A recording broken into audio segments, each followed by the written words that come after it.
in the ruins of a world whose name has been struck from record.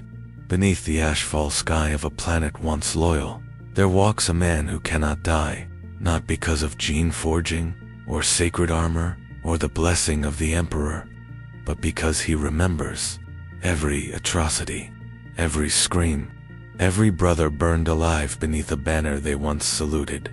This is not a story of glory.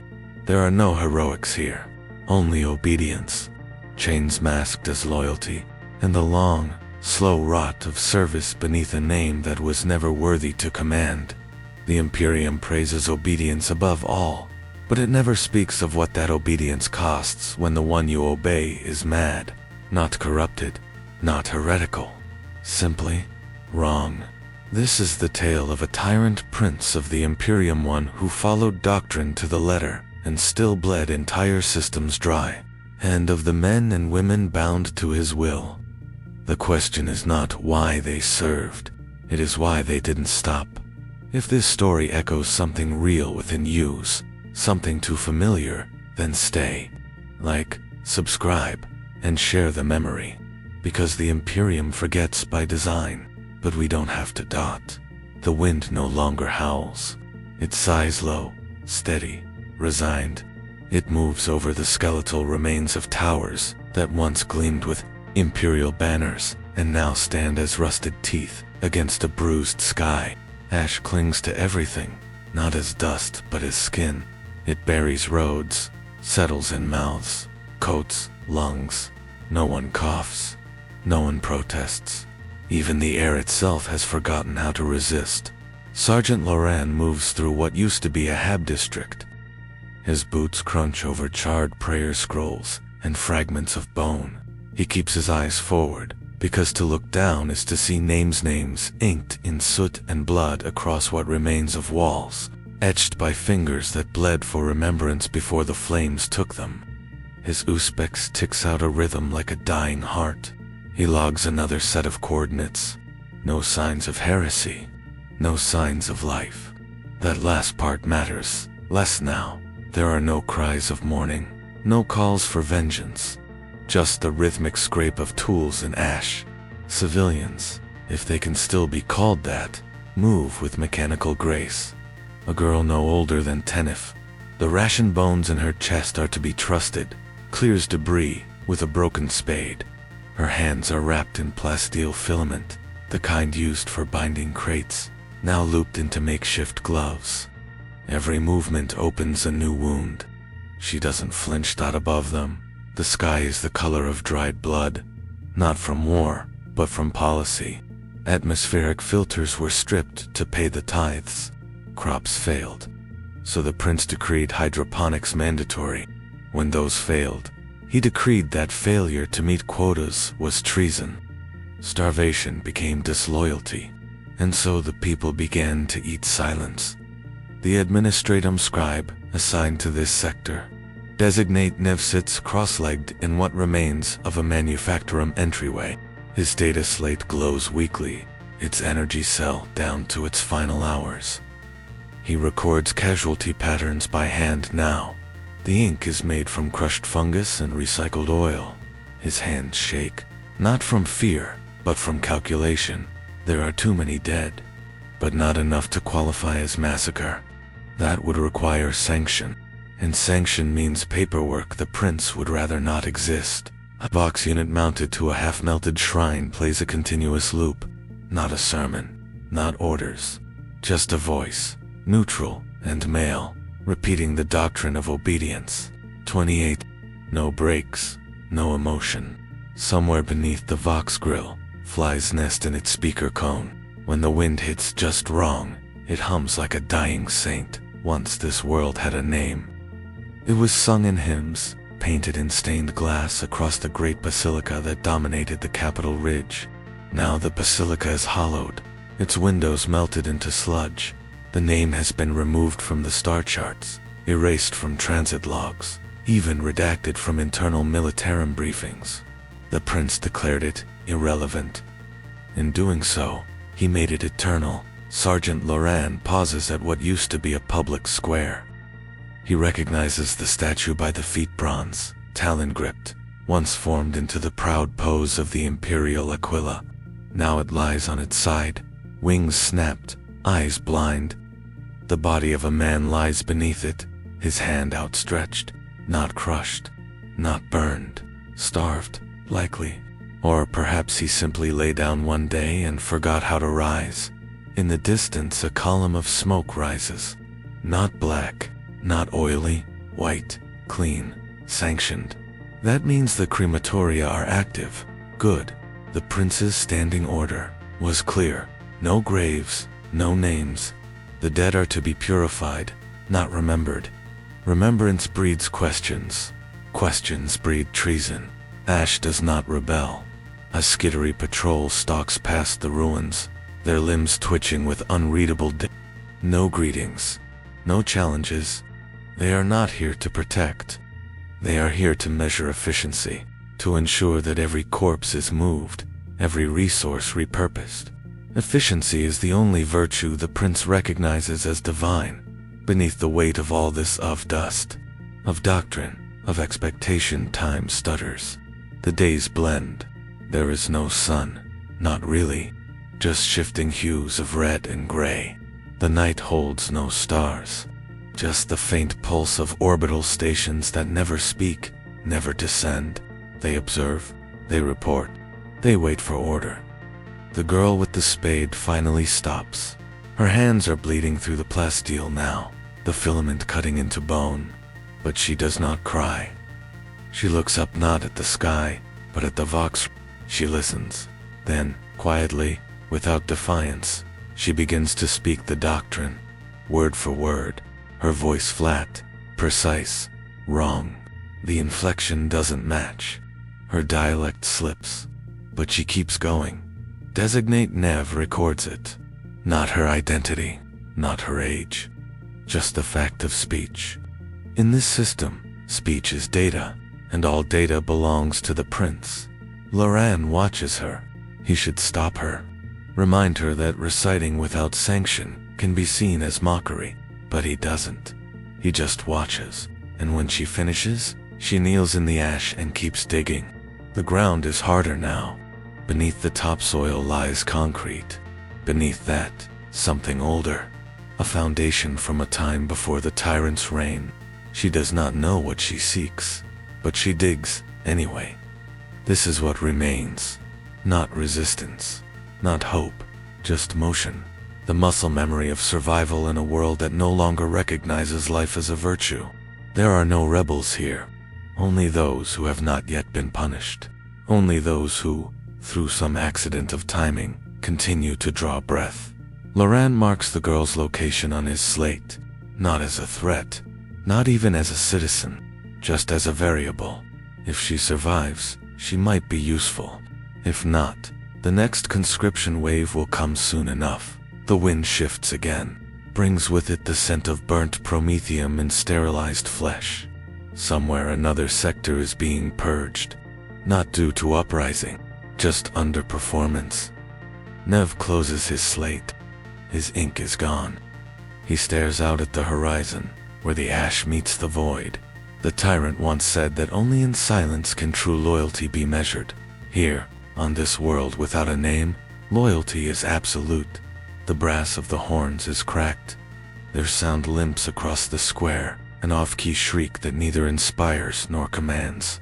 It only declares that the campaign is concluded, declares that the prince has returned, declares, above all else, that victory has been achieved. There are no enemies left, only the obedient, and so the parade begins. The streets are swept, but not clean. Ash and soot still rim the edges of the gutters. Burn lines from Melta. Charges trace the foundations of buildings that no longer stand. Overhead, rusted banners hang from servopoles, drooping like flayed skin. The symbol they bear is not the Aquila. Not anymore. It is the personal sigil of the Tyrant Prince, a stylized sunburst, with a single open eye in its center. It watches as the procession begins, staring down without blinking, without mercy. The servitors come first, not just mindless labor machines, but mockeries of what they were.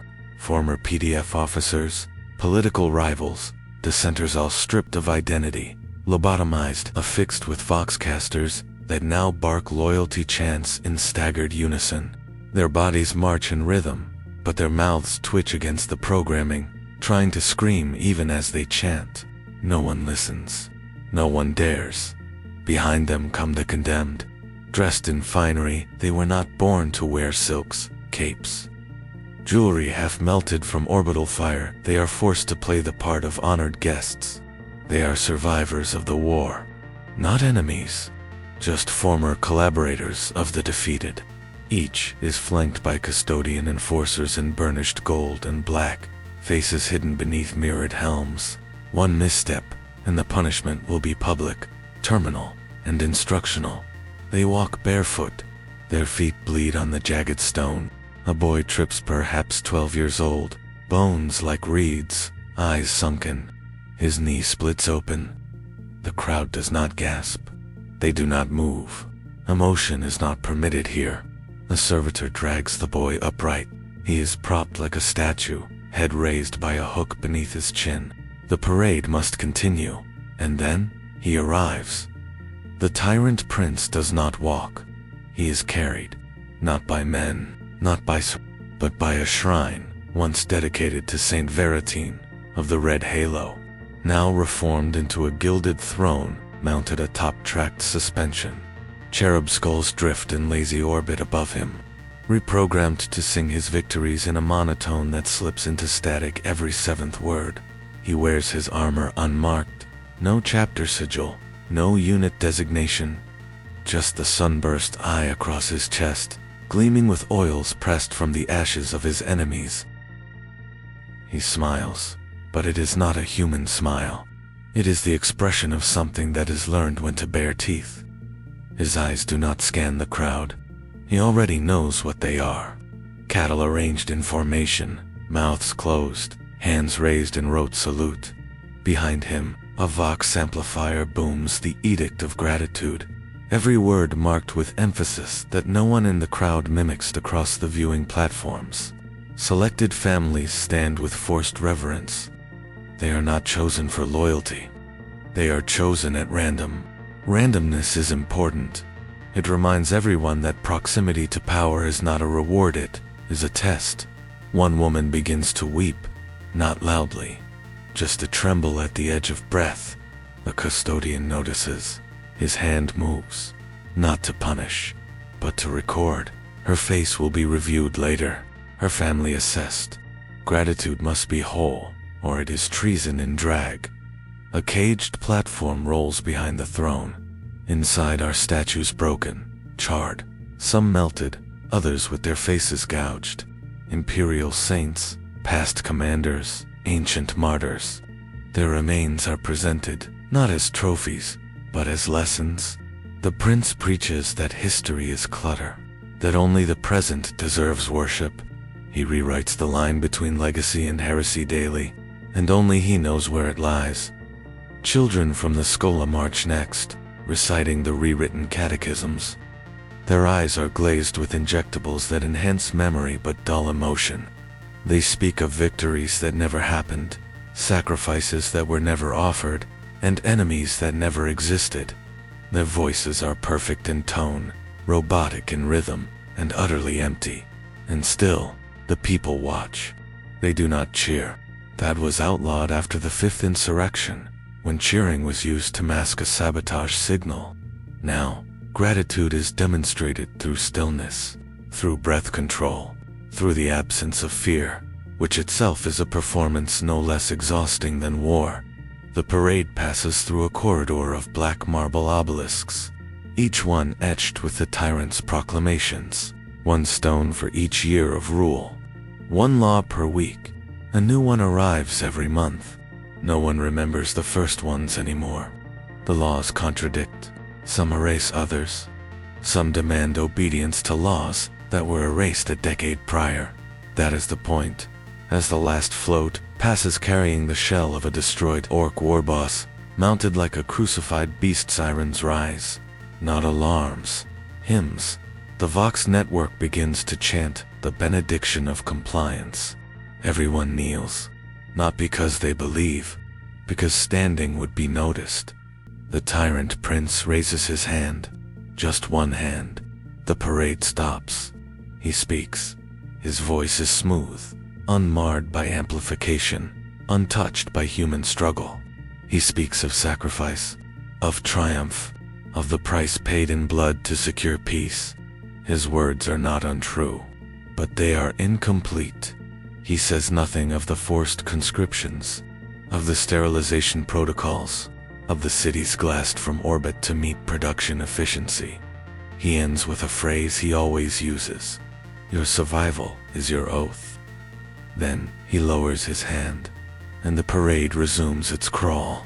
Later, when the streets are cleared, the ash swept back into corners, and the condemned return to isolation, a child lingers. She walks the path the tyrant's throne took. Her fingers brush the drag lines in the dust. She looks up, sees nothing but smoke. She whispers a word. It is not in Low Gothic. It is not even a word permitted anymore. But it was once the name of a saint no one hears. Or maybe everyone does. The soil here does not breathe. It leaches, cracks, rejects. Nothing grows from it anymore. Not because of war, but because of order. Fields that once bloomed under arc lamps and irrigation grids now lie salted by decree. It was not an act of desperation. It was protocol, a punishment for underperformance written into the tithe codex by the prince's own hand. When the grain quotas faltered in the third quarter, his response was surgical. Burn the roots, shatter the cycles, reset the system with silence. Administratum, functionary Alan Dask, sorts through a mountain of yield reports.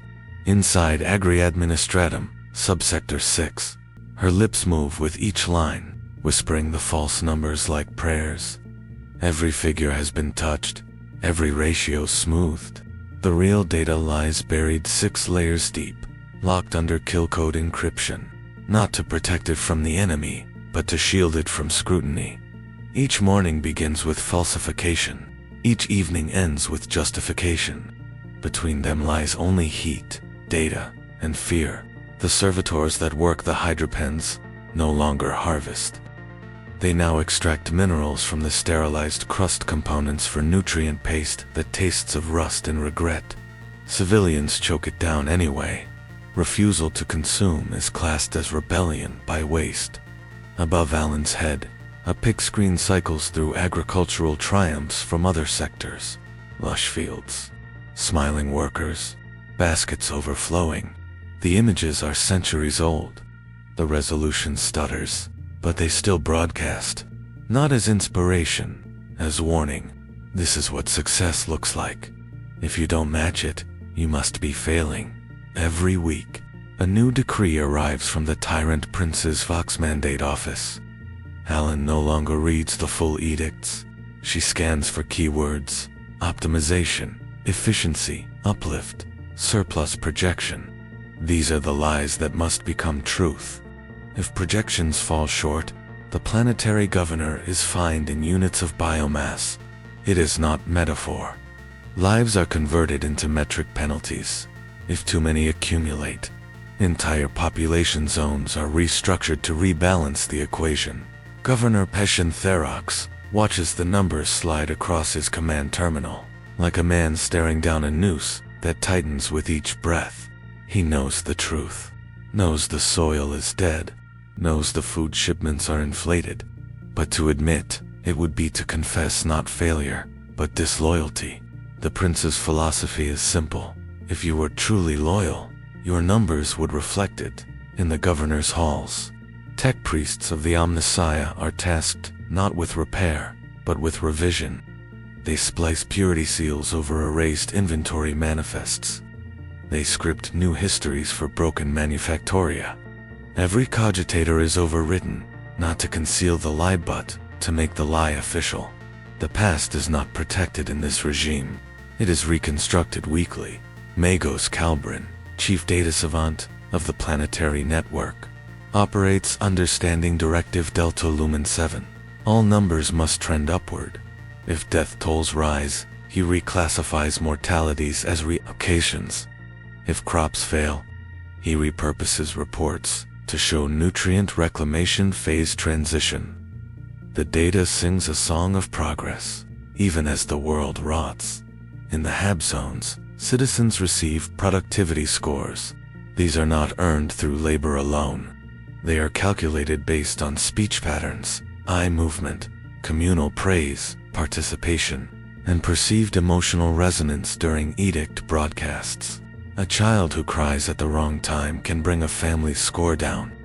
A neighbor's silence during a gratitude chant can trigger a reassessment of their food allotment. No one protests. Protest is inefficient. Instead, resistance begins where the prince does not look among the margins of the ledger. In the syntax of supply codes, in the pauses between numbers. It begins with a misfiled container. A shipment marked for Sector 14 is quietly redirected.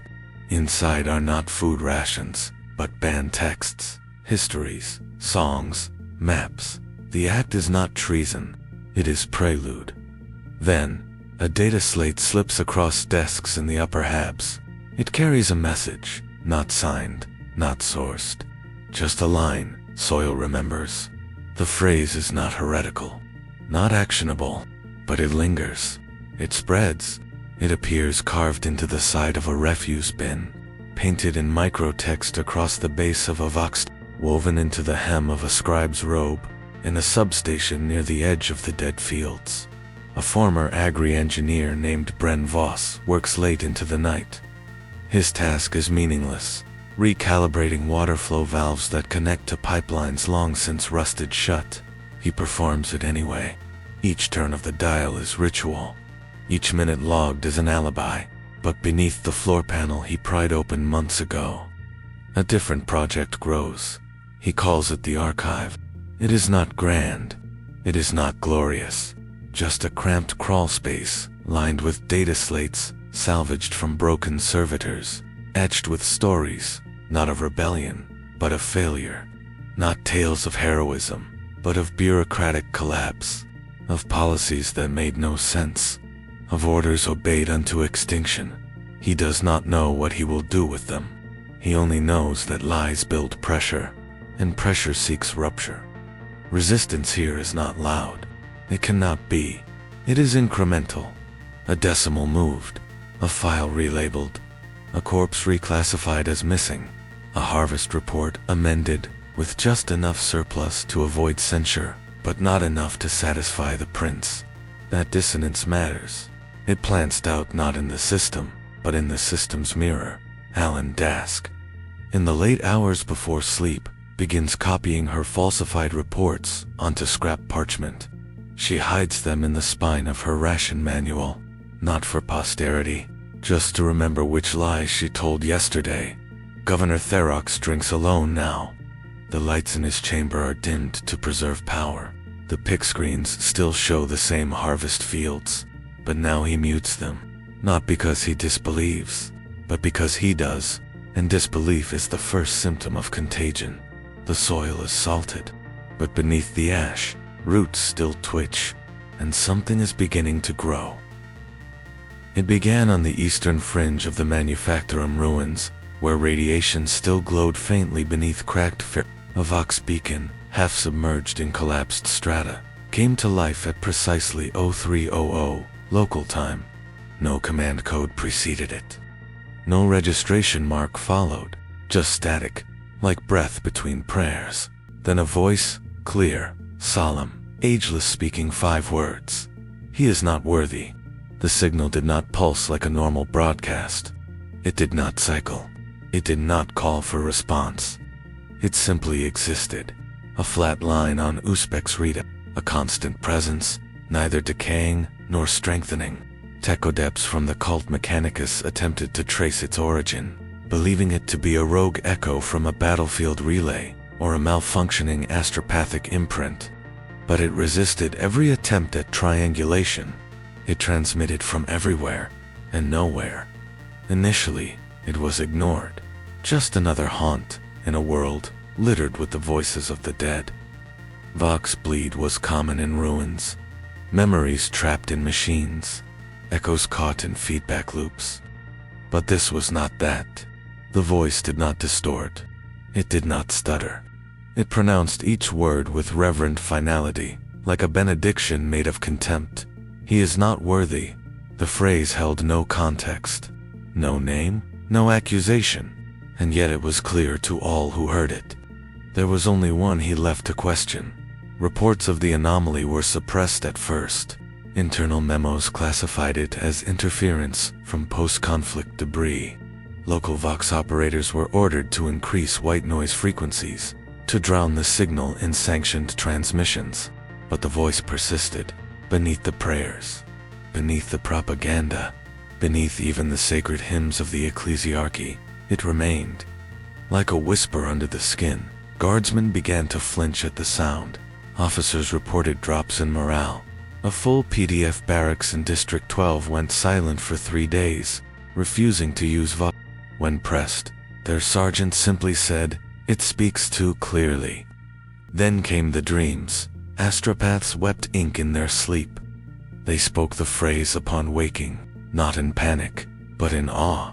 One scribe recorded a dream in which the Astronomicon itself blinked, its great light interrupted by a shadow shaped like a throne. The phrase echoed in the empty space where the light had been. He is not worthy. A tribunal of inquisitorial observers was assembled discreetly, not to investigate the signal but to assess its damage. They combed through Vox records, dissected servitor logs, even interrogated children who repeated the phrase in idle chants while playing in bombed-out courtyards. One child claimed the voice came from the ground, that it was not heard, but felt, a vibration in her teeth. They burned her for clarity.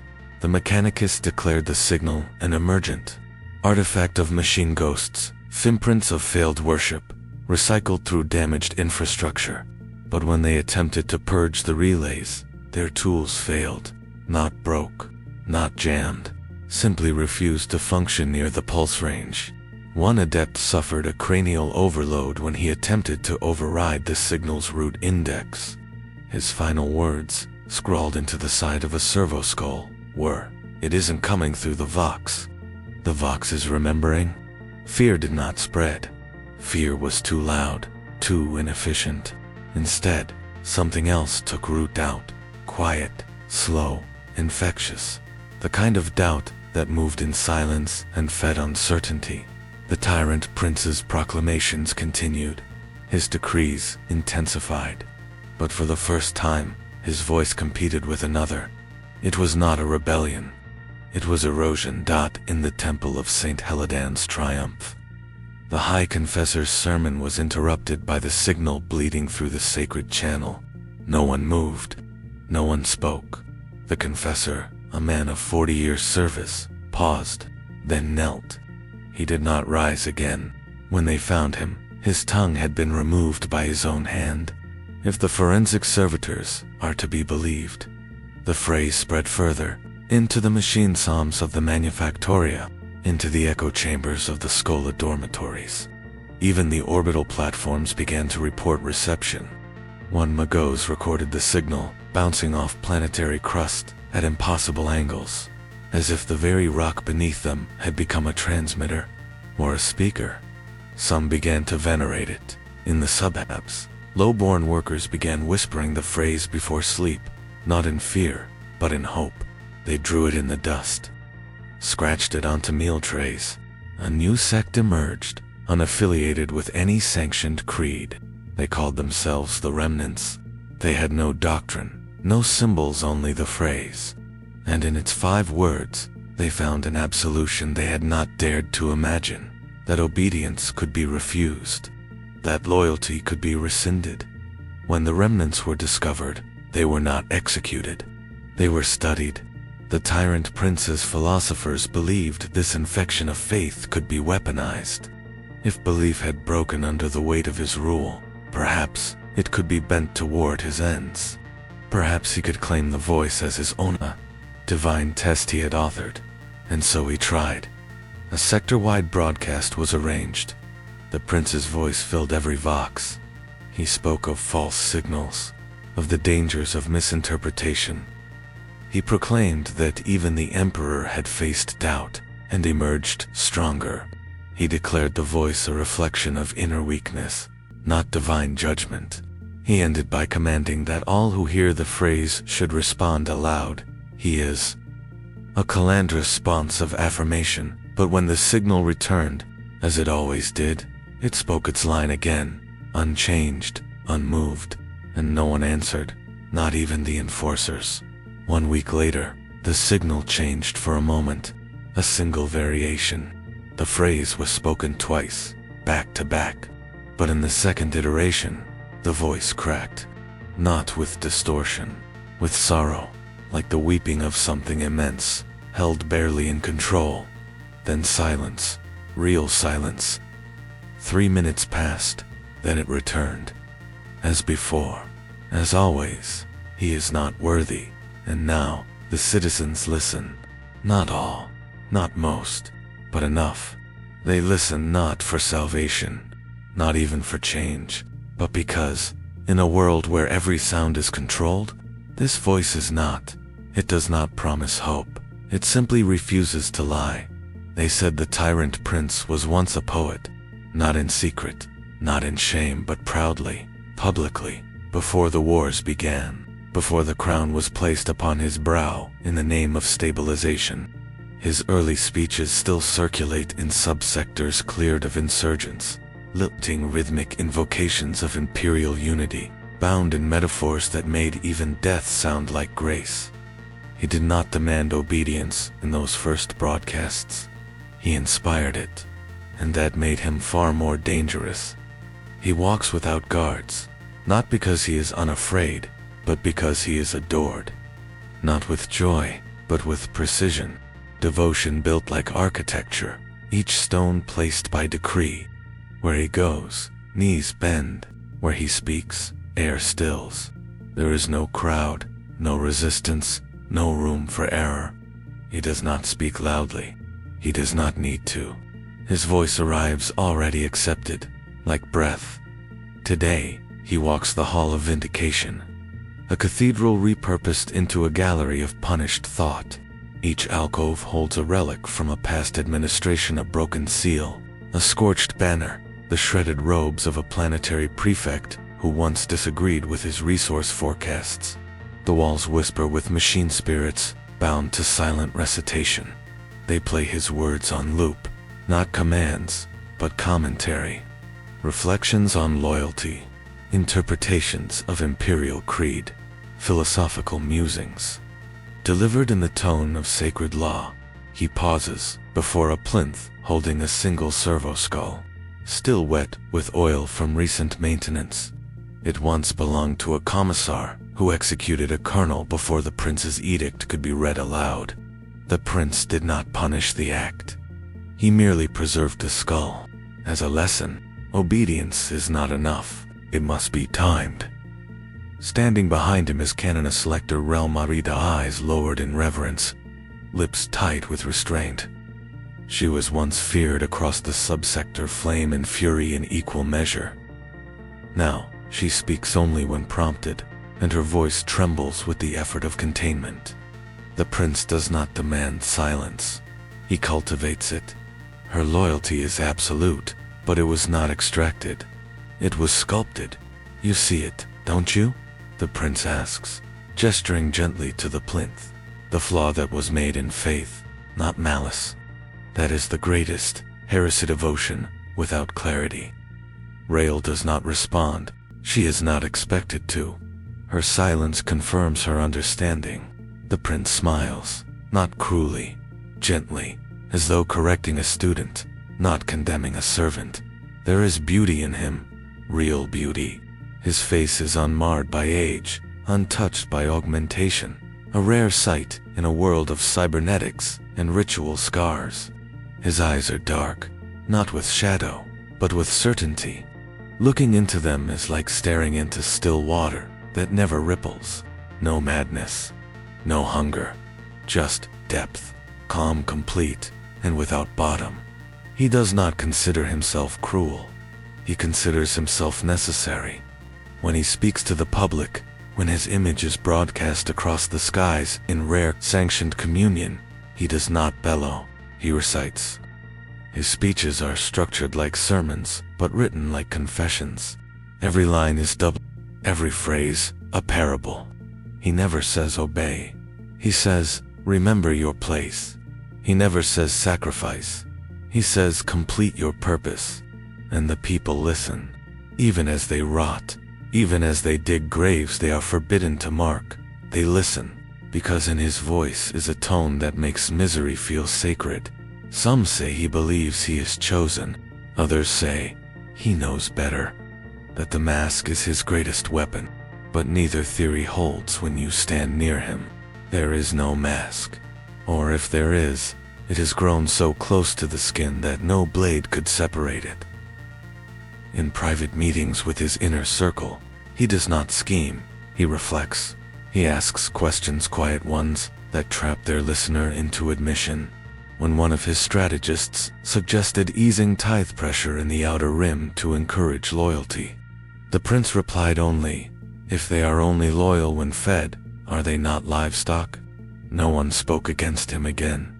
He dines alone, but never unobserved. His meals are ritual, not sustenance. Each course represents a principal order: silence, devotion, memory. He eats slowly, each bite a litany. Rumors claim he once wept during a meal, not from sorrow, from gratitude. He believed the grain in his spoon had chosen to grow for him. No one knows his first name, not anymore.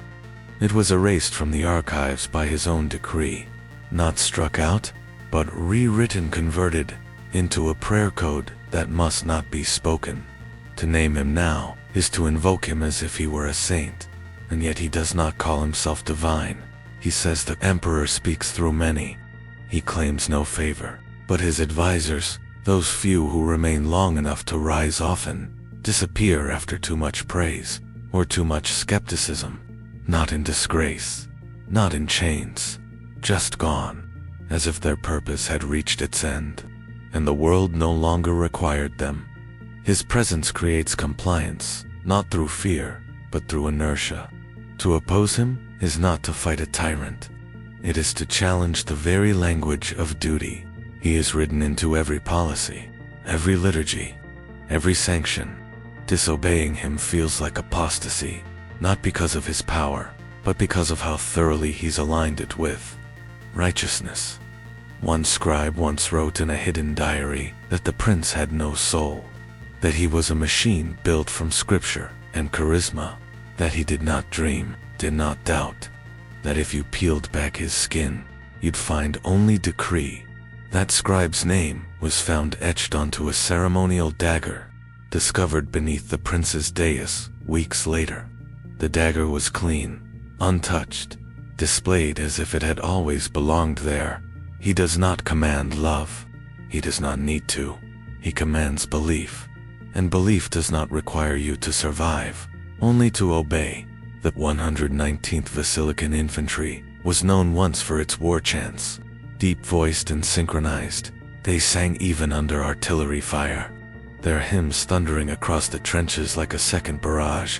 They carried relic fragments welded into their flak armor, and the voxcasters embedded in their command units broadcast canticles with every forward advance. They bled in rhythm. They died in verses. And when the Tyrant Prince reclaimed their homeworld under Edict 47 Sigma, they sang still until the order came to praise him by name.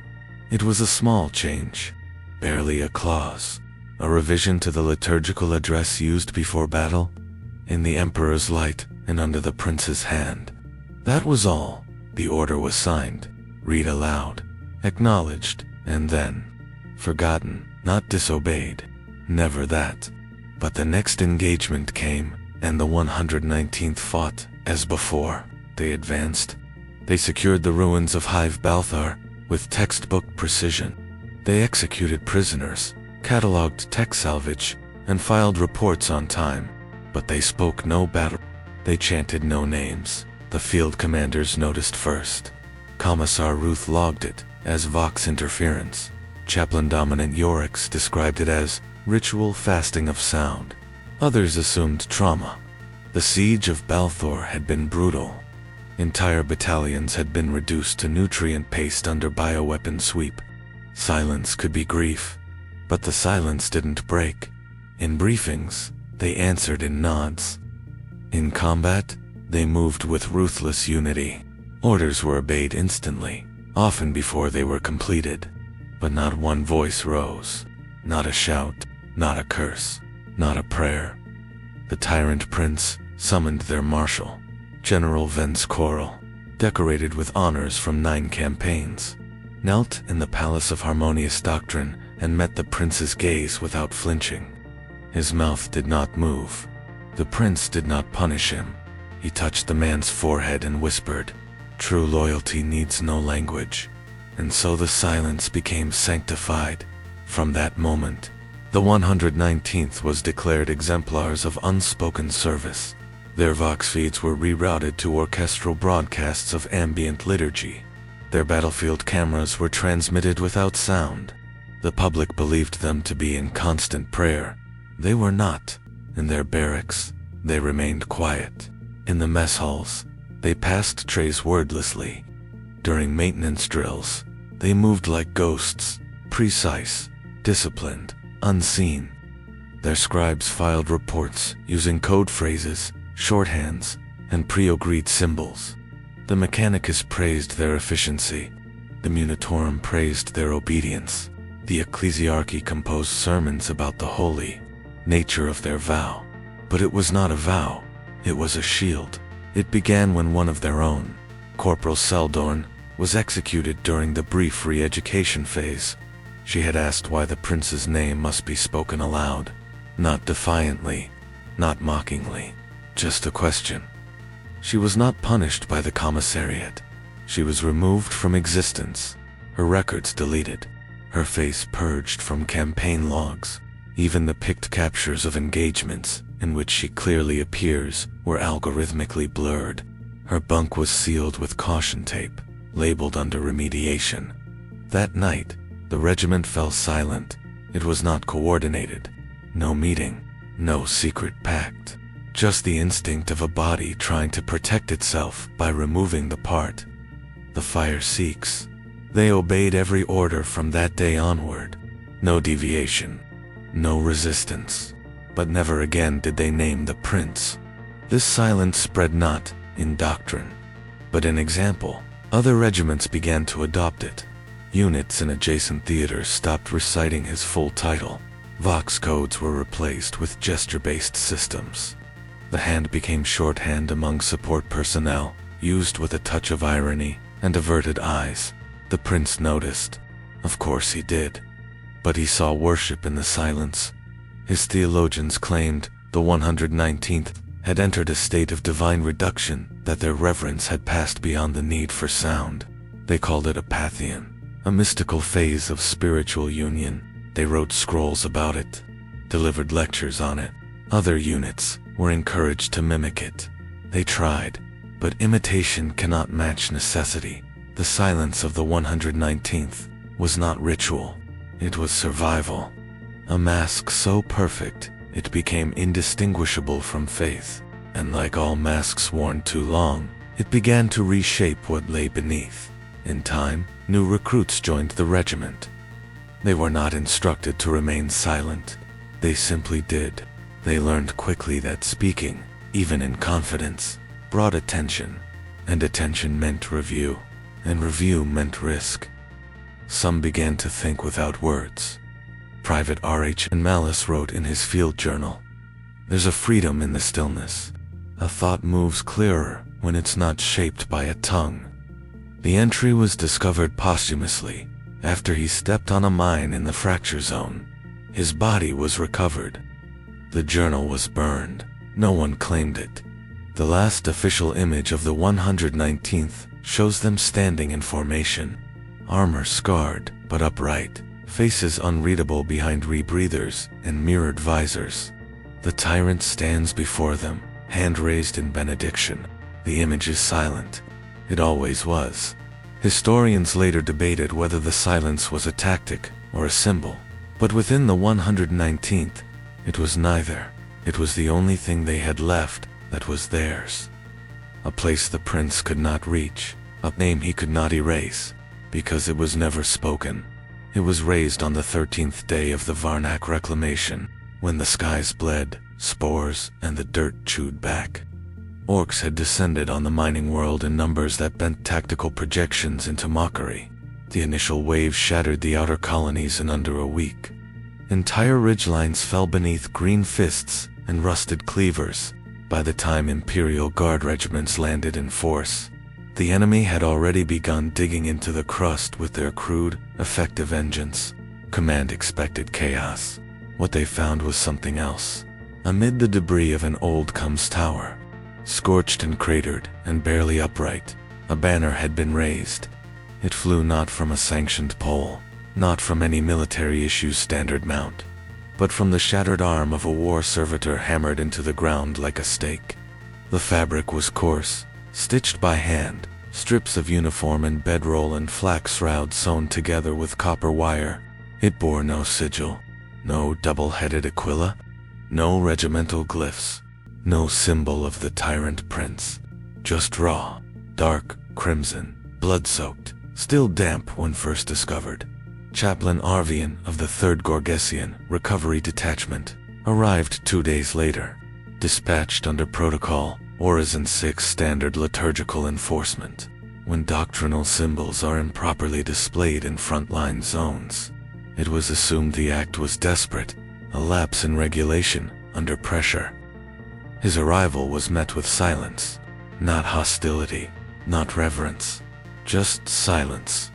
The company that had raised the banner, what remained of it, stood around the base, exhausted, unblinking, and unwilling to speak of its origin. The orc front was advancing again. Burnaboys and squig-mounted vanguards tested the outer trenches hourly, but the banner held, and so did the men. Despite inadequate rations, despite plasma coils failing under strain, despite broken vox links and lost charges that vented smoke instead of bolts, the line held. The chaplain noted this in his report. Faith under duress? Resilience? He had expected discipline to degrade. Instead, it had calcified, and always the banner.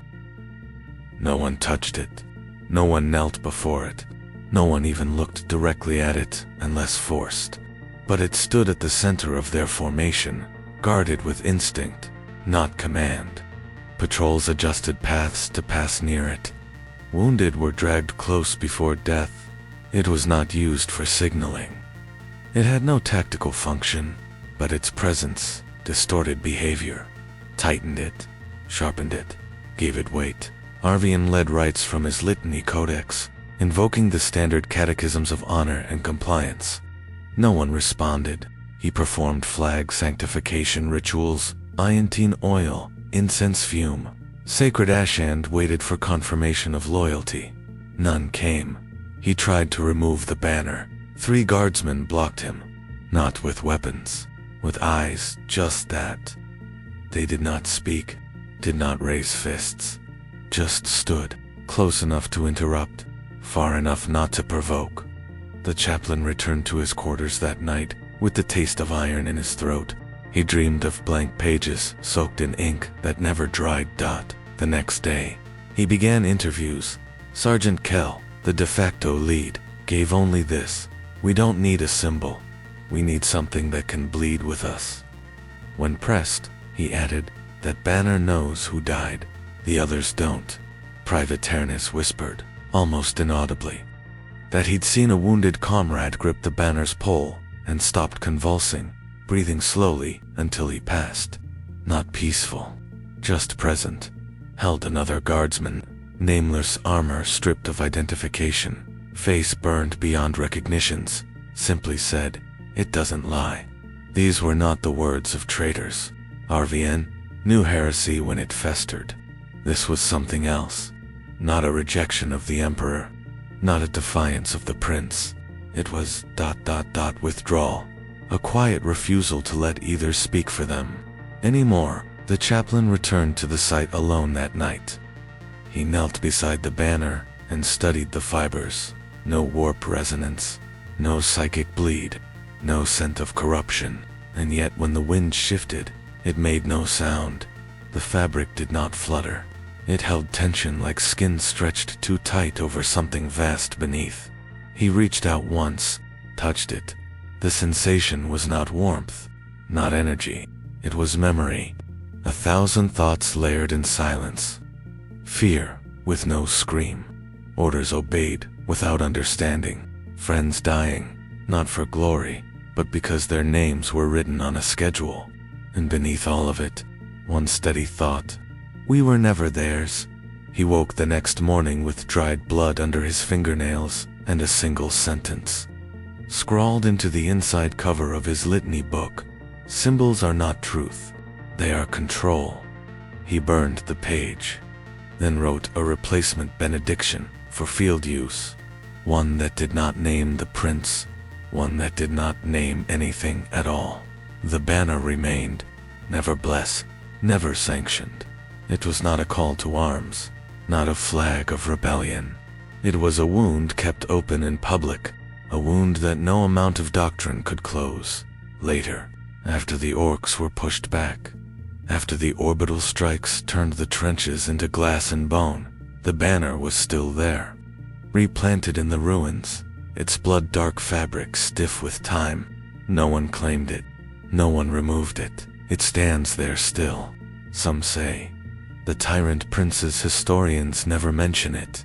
They dare not, because it does not challenge his reign with fire, it mocks him with survival. Magos. Veth stood motionless for exactly 9 minutes and 42 seconds. No movement, no blink. No command issued while warning. Klaxons howled through the basilica of steel around him. Data swarmed across the hololith in streams of red and amber, designating impact projections, targeting differentials, power divergence, spirals. In the orbit above, a fleet of enemy raiders crested the void like sharks through ink, their weapons spooling up with irrefutable intent. 2 options presented themselves. Neither was ideal, neither was logical.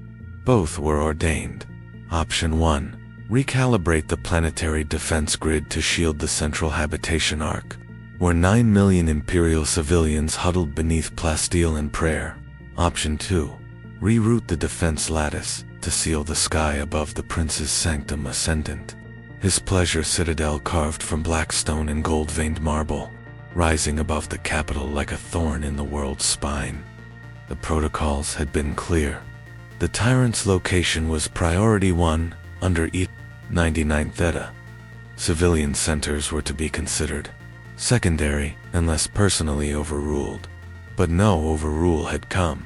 Not yet. Veth's fingers twitched at last. Not in hesitation, but in calculation. He had lived longer than any organic within 200 kilometers. Not through luck, but by mastering the calculus of contradiction. He had watched governors praise the Emperor's mercy, with mouths still wet from issuing extermination orders. He had installed power regulators in war zones, where the average life expectancy was under 20 hours. He had survived by obeying, but only to the letter. He reviewed the defense grid once more. The logic tree split into 2 limbs, each equally weighted in cost. Redirect toward the palace, and millions die screaming beneath orbital fire. Redirect toward the hab zones, and the palace is glassed. Either decision would fulfill one oath and violate another. Either outcome would fulfill doctrine and contradict reason. The Mechanicus had words for this. Red conflictus, a state where all logical outcomes collapse into recursive failure. In such moments, standard response was escalation to higher command. But higher command, in this instance, was the prince himself. And the prince had gone silent. His private vox remained locked.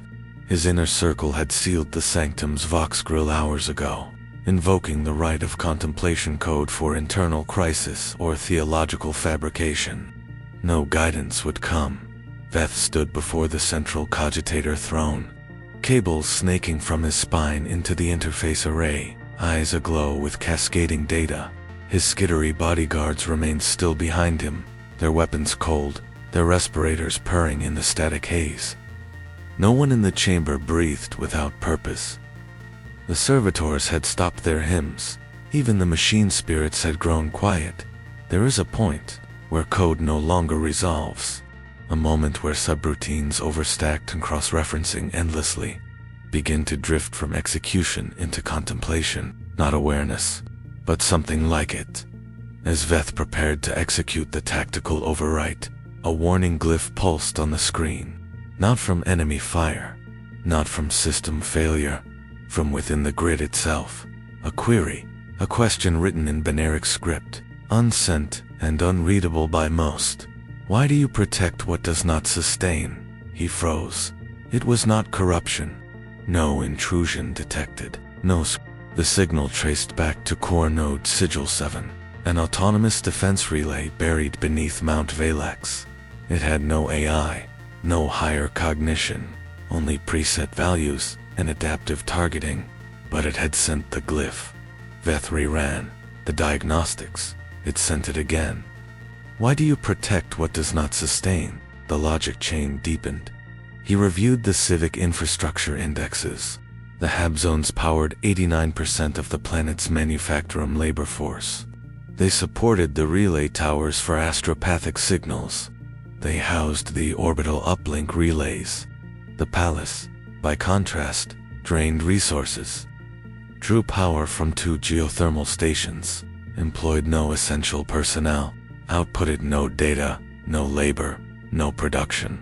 It existed as display, as monument. The machine spirit was not sentient, but it had assessed value. Veth unspooled his neural interface from the throne and took one step back. He did not speak. Speech had long since become vestigial for him. But within his mind, in the echo chamber of logic and liturgy, the question bloomed.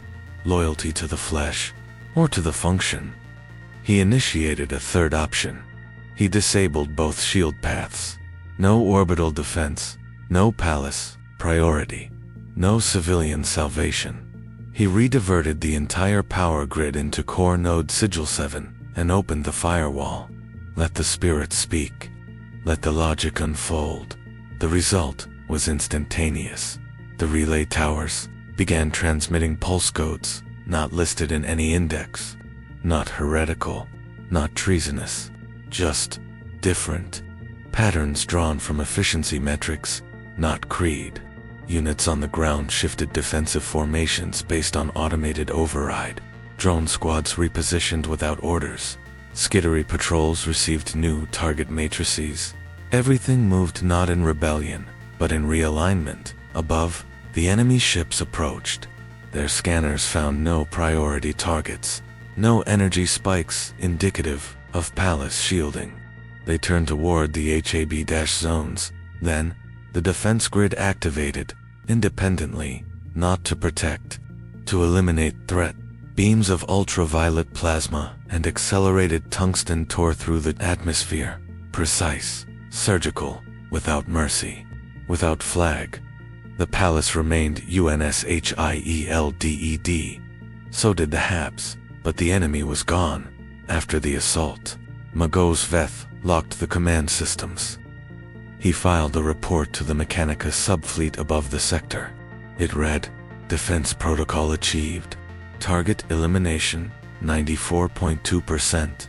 Function over display, no errors. The prince never summoned him. The ecclesiarchy submitted an inquiry why the palace had not been prioritized. Why no sigil had flown above the basilica during the defense. Veth responded with a single line of Mechanica's cant. What does not sustain, does not survive. The prince issued no punishment. He issued no praise. He simply redrew the defense doctrine in the next edict, removed reference to his palace entirely, as if admitting it was not worth defending. The machine spirits did not celebrate. They do not feel victory. But Sigil 7 no longer sends queries, because the question has been answered. The Schola Progenium, at port, Vaith was built like a fortress, but whispered like a temple. Its walls of gray ferrocrete rose, without adornment, no stained glass, no carved saints, no banners to remind the students who had come before. Only a single motto engraved above the arch of the main gate: memory is obedience. The children repeated it each morning as they filed inside, a tide of cropped hair and identical uniforms. Each voice carefully measured, each stride perfectly synchronized. Inside, the corridors smelled of chalk, disinfectant, and incense, the last a half-hearted attempt to make the place feel sanctified. Teachers in dark robes moved like shadows between rows of desks, hands clasped behind their backs, eyes scanning for hesitation. Every lesson was a drill. Geography became a recitation of corrected star charts. History became a list of victories attributed to the Tyrant Prince, his name slotted into campaigns older than his birth. The Emperor was invoked as a distant, golden figure who smiled upon the prince's stewardship. Heresy was defined as doubt in either. The children learned quickly. They always did. Pain sharpened memory. Deprivation honed obedience. But among the endless lists, among the revised maps and renamed cities, there was one girl who stumbled. Her name was Elia Kor, thin even by Skola standards. Her hair, the color of old ash, she had a habit of pausing before speaking answers, as if listening to something else. The instructors thought her slow at first. Bait increased her rote drills, reduced her rations, assigned her extra hours of silence in the reflection chambers. She endured all of it without complaint. Her scores rose. But then she began to speak names no one had taught her. Names struck from the curriculum decades before. Old saints, old rivers, old settlements burned from the records when the tyrant rewrote the systems past at night. She whispered them in her sleep. Her bunkmates heard her murmur syllables they didn't recognize, soft and melodic, like pieces of a forgotten hymn. They did not report it at first. Children had dreams, after all. But then the dreams began to spread. Others started murmuring in their sleep. Boys who had never spoken out of turn began waking with the taste of unknown words in their mouths. They scratched the names into the undersides of their desks, into the fabric of their sleeves, into the dust along the window ledges. Instructors confiscated the markings, burned the fabric, scrubbed the desks clean. But each night, the words returned, reshaped, rearranged, multiplied. The Skola's overseer, Prefect Arlem, initiated Purity Protocol 3, compulsory confessional sessions, mind-probing catechisms, enforced chanting. It did nothing. The contagion was not in speech. It was in memory. The children were recalling something they had never been taught. Elia stopped speaking entirely during the day. Her eyes, once downcast, now followed every teacher like a predator watching its prey. She wrote nothing in her lessons. She sang nothing in the morning hymns. But at night, in the dormitory, the others began to sit up and listen for her breathing, as if her silence itself was a signal. Then the drawings appeared. They were first noticed on the east corridor, etched shallow into the paint. Not vandalism, but engravings made with patient hands, or perhaps fingernails. A series of maps, not of the school, not of the city, of something older. Lines like veins, nodes like organs, shapes too fluid for architecture. Along the margins, names, not in Low Gothic, not in any recognized tongue, but the teachers felt their meaning anyway. They reported nausea when standing too close. The ferrocrete itself seemed to sweat around the etchings, small beads of moisture forming and running down like tears. One instructor tried to scrape them off. His fingernails blackened. He did not return the next day. Prefect Arlem requested inquisitorial assistance. The response came faster than expected. 3 black-shrouded agents arrived with no fanfare. Their rosette seals displayed only once before disappearing under their cloaks. They carried no paper, no They asked no questions of the staff. They went directly to the dormitories. The children were lined up for inspection, their faces blank, their hands clasped. The inquisitors moved among them like physicians, examining a body already marked for surgery. They did not speak. They simply passed, one after the other, until they reached Ilya's bunk, empty. Her sheets were folded, her ration card untouched, her slate blank. On the wall above her bed were drawings, not carved this time, painted with what looked like rust, but smelled of copper and salt. Not random images, not even maps, a door, an open door, standing in the middle of nothing, beyond which stretched stars arranged in constellations no astropath had ever charted. Around the door, words spiraled outward like a corona. The Inquisitors refused to read them aloud. One reached out to touch the edge. His gauntlet hissed. Beneath his fingers the paint seeped deeper into the wall, as if the concrete had become skin, absorbing a wound. When he withdrew his hand, his palm bore the same spiraling script, etched not in ink, but in raised welts. They scoured the Schola that night. Drones combed every corridor. Servitors drilled into walls. Data miners purged every file. Ilya was nowhere. No trace of her footprints beyond the dormitory. No record of a door opening. No window forced. Just absence where she had been. The next morning, the children recited their lessons as usual. Their eyes blank again, their tongues heavy with prescribed syllables. The drawings on the walls were gone. Even the smell of copper had faded. Only the door above Ilya's bunk remained faintly visible. A ghost image like something burned into a cogitator's screen after too many cycles. Prefect Arlem filed a final report. Subject removed. Contagion suppressed. No further incident. He sent it to the Inquisition's data vault. It returned with no response. But at night, the children dreamed still, and when they woke, the palms of their hands were stained red with something they could not wash away. Apothecary Gersalian Thay of the Praetorian Swords had never once failed in his duty. He had served through 5 crusades, rebuilt entire companies from bone and ash, and preserved the gene seed of heroes who died nameless in void-blasted silence. His hands had held the essence of lineages stretching back to the days before the Great Rift. They had cupped the blood of Ultramar, of Templar, of those who bore Dorn's fire or Gilliman's gaze.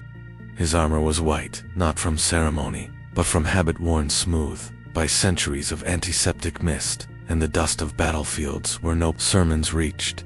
And yet here he stood, in a repurposed surgical chamber beneath Bastion Primaris, surrounded by records that bore his seal, rewriting history in silence. He did not pause.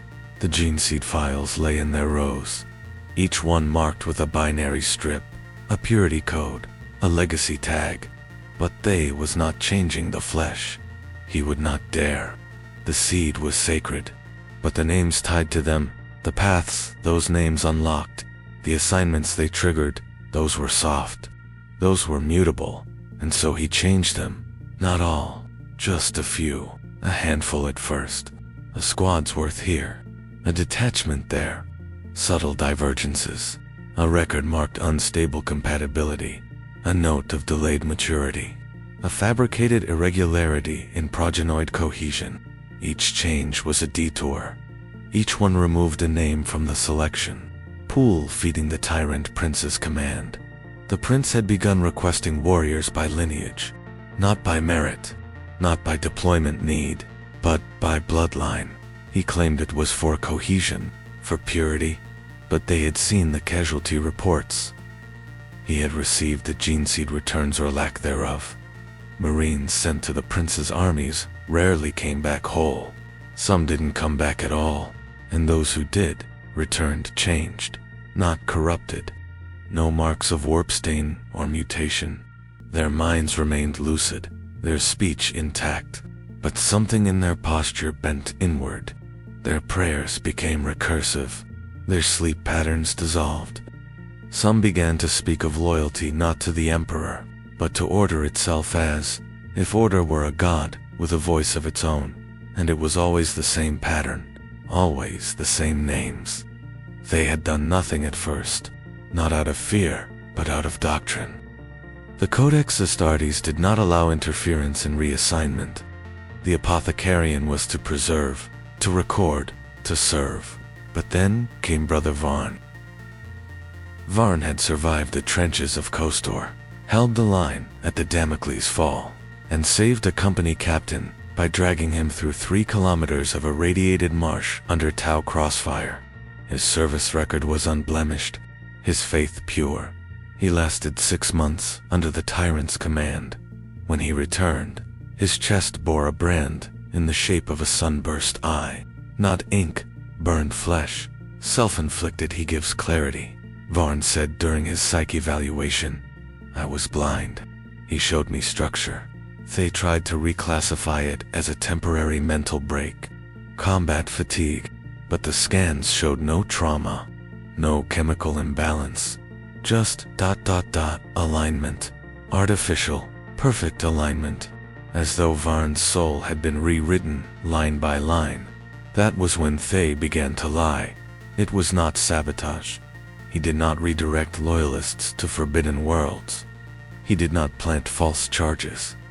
He simply shaded the light away, made the eligible unreadable, sent them to quieter fronts, fabricated reasons for medical delay. He signed documents with full biometric trace. He left trails that could be followed, but no one checked. Because his record was flawless, he did not think of it as rebellion. He thought of it as pruning, as keeping the blade sharp by refusing to let it fall into the wrong sheath. In time, others noticed. Apothecaries from other chapters began filing mirrored annotations. Wordless acknowledgement. A pattern formed across the subsector. Not a conspiracy, just an agreement born of unspeaking urgency. A silence that protected the strong. But secrets don't stay buried.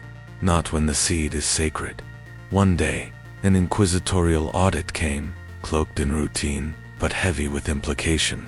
The Ordo Minoris agents moved with passive aggression, checking records, verifying logs, scanning every purity seal for breaks in protocol.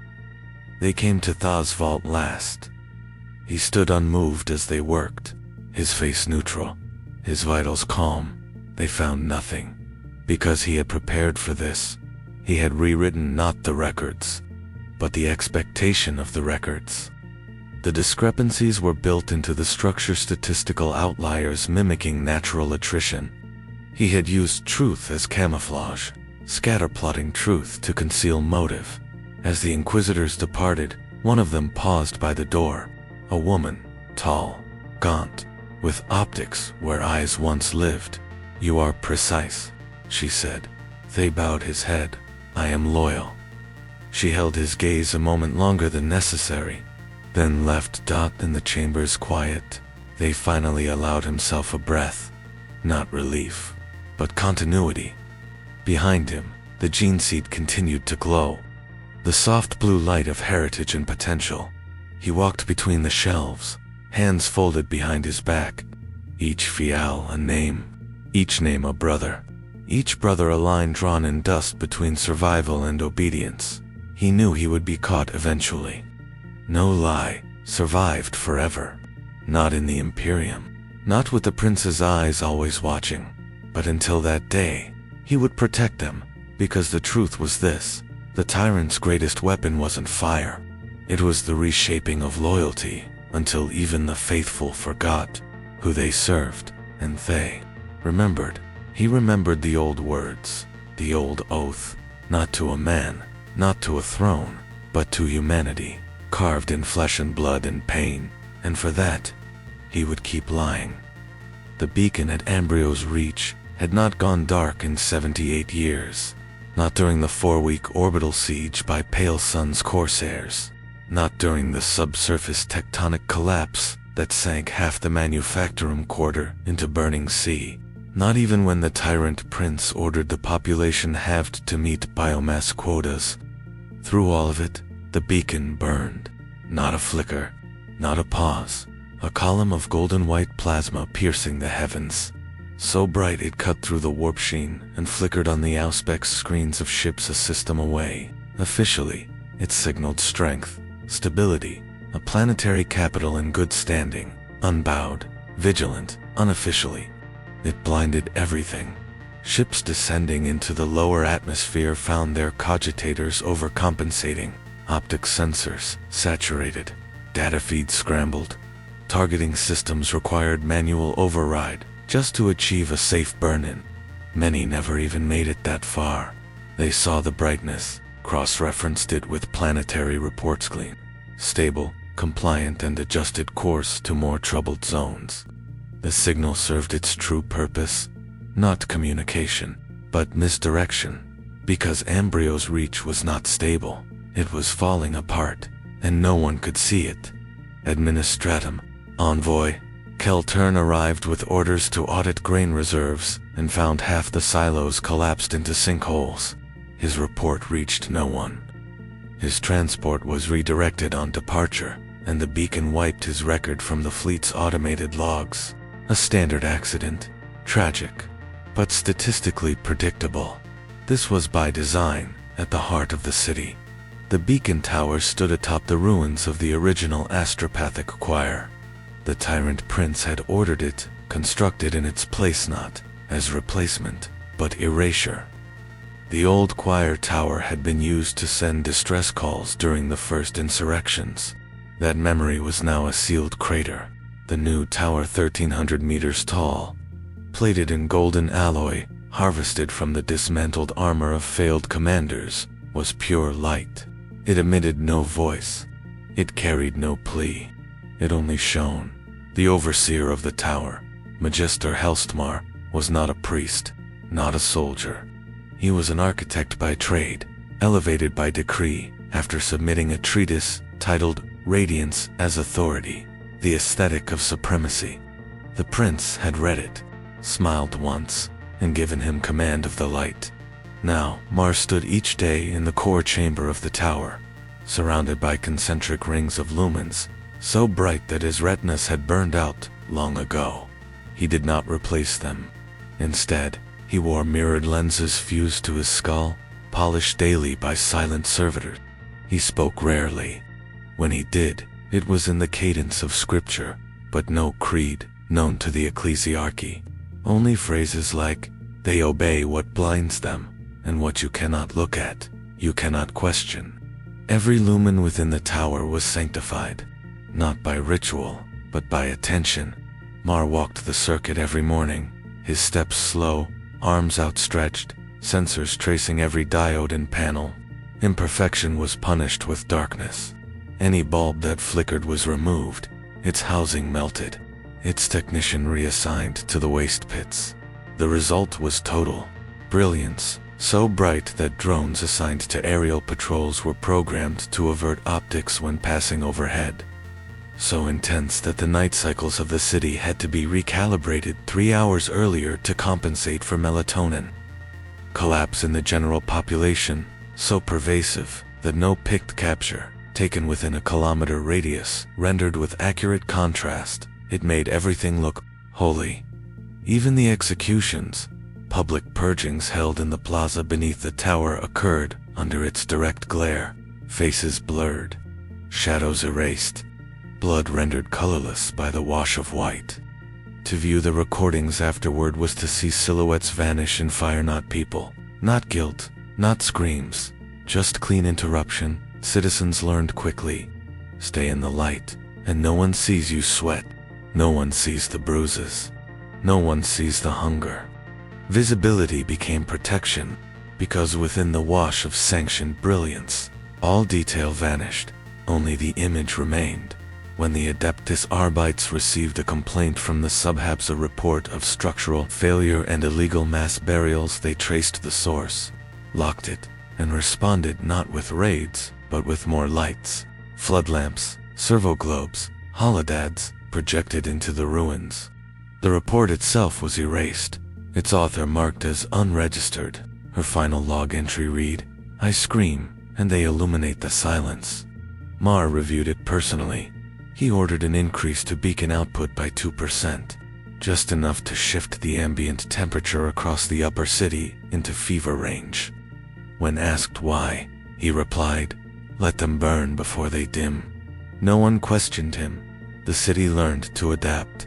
Shops began offering lens visors as religious items. Children were taught to squint from birth. The blind were revered, not pitied. After all, they could not see the imperfections. They were closest to sanctity.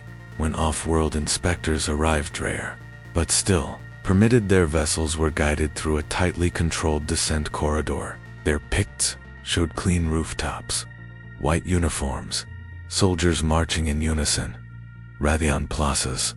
Their audio logs captured the tower's harmonic pulse, tuned to vibrate at the edge of the human hearing range, inducing awe, disorientation, and compliance.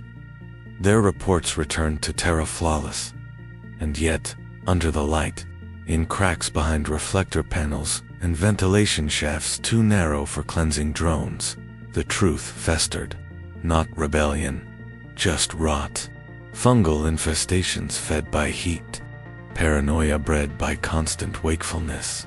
Dissent, not shouted, but whispered into reflectors, silent prayers scrawled on the back of visors, only visible when the glass fogged from breath. Mar was aware. He called it the price of radiance. He did not fear darkness. He feared questions, so he kept the tower burning higher, brighter, blinding, until no one could see where they stood, only that they stood beneath something too luminous to name. It began without lightning. No shrieking warp storms, no rippling distortion fields, no flickering runes warning of demonic incursion. Just silence, a silence so deep it bent sound inward, swallowing footsteps, breathing, thought, within the librarious vaults of Bastion Verex. A place where silence was sacred and walls were built to contain memory itself. That absence was not a warning. It was a wound. Codicir Lethvarian was alone when it happened. He had isolated himself for a meditative tracing, standard practice among librarians after extended field campaigns. His mind was sharp, his humors balanced. He bore no taint, no mark, no residual presence from the horrors he had witnessed on Calveron Gate or the feral moons of Veros Ultima. His purity oaths were recent. His soul shielding had passed every test. There was no reason to suspect anything, which of course is where the collapse began. The librarious vault was a domed chamber of black stone and knowledged gold, humming faintly with antipsionic resonance. Rows of memory cages lined the walls, psychic constructs, layered and locked, each containing fragments of thought, echoes of pain, recovered impulses from the minds of fallenness. Normally they sat dormant, encrypted and buried beneath filters that even the most powerful librarians could only access with sanction. But something shifted. Not in the warp that in the vault. The memory cages didn't rupture. They opened, without command, without ritual. The runes binding them melted into light, not destroyed but released, like chains unhooked by unseen hands. And the thoughts inside did not drift. They surged. Leth screamed once, and then stopped, not because the pain ended, but because he no longer remembered what pain was. Those closest to the vault felt it first. A junior lexiconum collapsed mid-chant, eyes wide, mouth forming shapes that did not belong to him. A surf attendant at the door fell to her knees, gasping words from a language she never spoke. Confessions, cries of regret spoken in a dozen different timbres, a dozen different lives. It spread outward like a tide, not demonic, not malevolent, just memory. Raw, unfiltered, overwhelming, every act of cruelty, carried out under the Tyrant Prince's edicts. Purges, psychological flayings, entire populations erased by atmospheric edits. Cities burned, not for rebellion, but for underperformance. All of it flooded back, not as data, as experience. Those touched by the collapse did not scream. They wept. A custodian assigned to archive security dropped his bolt gun and began sobbing in the corner, whispering apologies to children he had never met. A chaplain staggered into the wall and began reciting retraction rites backward, one hand reaching for a purity seal he had not worn in decades. The master archivist tore open a sealed reliquary, and held the bones within like a mother clutching a long-dead infant, murmuring, "We knew, and we did it anyway." Within the vault, Lethvarian sat motionless. His eyes had turned inward, not glazed, focused, on something vast and breaking. He was reliving every moment, not just of his own memory, but of all those stored within the vault. He remembered commanding orbital strikes against refugee columns, misidentified as heretical processions. He remembered approving the induction of psychers too young to understand fear. He remembered watching as a fellow librarian tore the thoughts from a captive's mind so violently that the man's body aged 20 years in 10 seconds. He remembered because he had filed those memories, stored them, locked them away for study, for reference, for the future, and now they were free. But the horror was not in the memories themselves. It was in how familiar they felt. There was no guilt, only recognition. Outside, the vault's defense systems activated on a delay, reacting to elevated psychic flux without understanding its nature. Null fields expanded, incense thickened. Purity alarms blared, but none of it mattered, because no demon had entered, only memory. The librarius did not collapse from violence. It collapsed from weight. Duty, when repeated without reflection, becomes architecture. When performed without conscience, it builds cathedrals of silence. Leth had walked those halls his entire life, but now he saw what mortar had held them together. He stood, not of his own will, simply because the memories did. His mouth opened, and words poured out. Not a speech, not a scream, just pieces of things others had said. Officers begging for clarification before pressing the trigger. Midwives whispering prayers over poisoned infants. A man who laughed while pressing the ignition rune for an orbital lance.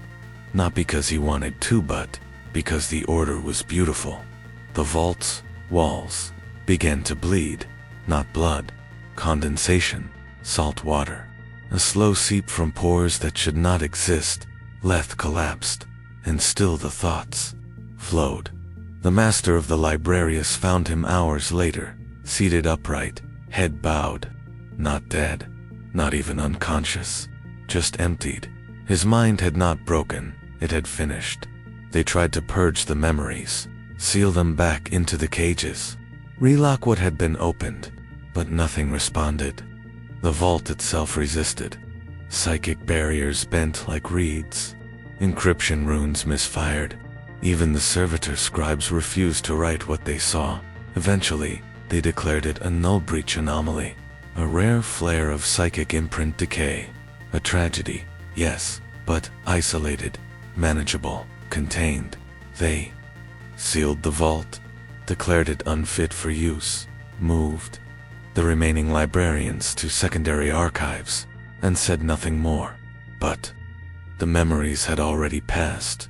They drifted through the minds they had touched, not as full visions, just fragments, just shadows, just a pause in breath when following orders, a tremor in the hand reaching for a bolt pistol, a sudden question that had no words. What am I protecting, and from whom? Duty remained, but it no longer felt clean, and for those who remembered truly remembered, it never would again continue. She was first seen in Hive Eleusis, where the sky hung in rusted sheets and the air tasted of burnt copper and wet stone. The lower levels had been sealed for decades, first due to biochemical leaks, then due to insurgency, then due to neglect. No one expected miracles there, only rot, only decay. But they saw her, a child, no more than 6, blind from birth, claimed she felt warmth before she saw it. Not heat, not flame, a glow not against her skin, but beneath it. Her sight returned, not in stages, but all at once. The first thing she saw was a woman standing barefoot atop a collapsed transit arch, light radiating from her skin in muted pulses, like a heartbeat slowed for reverence. The girl ran, but others came.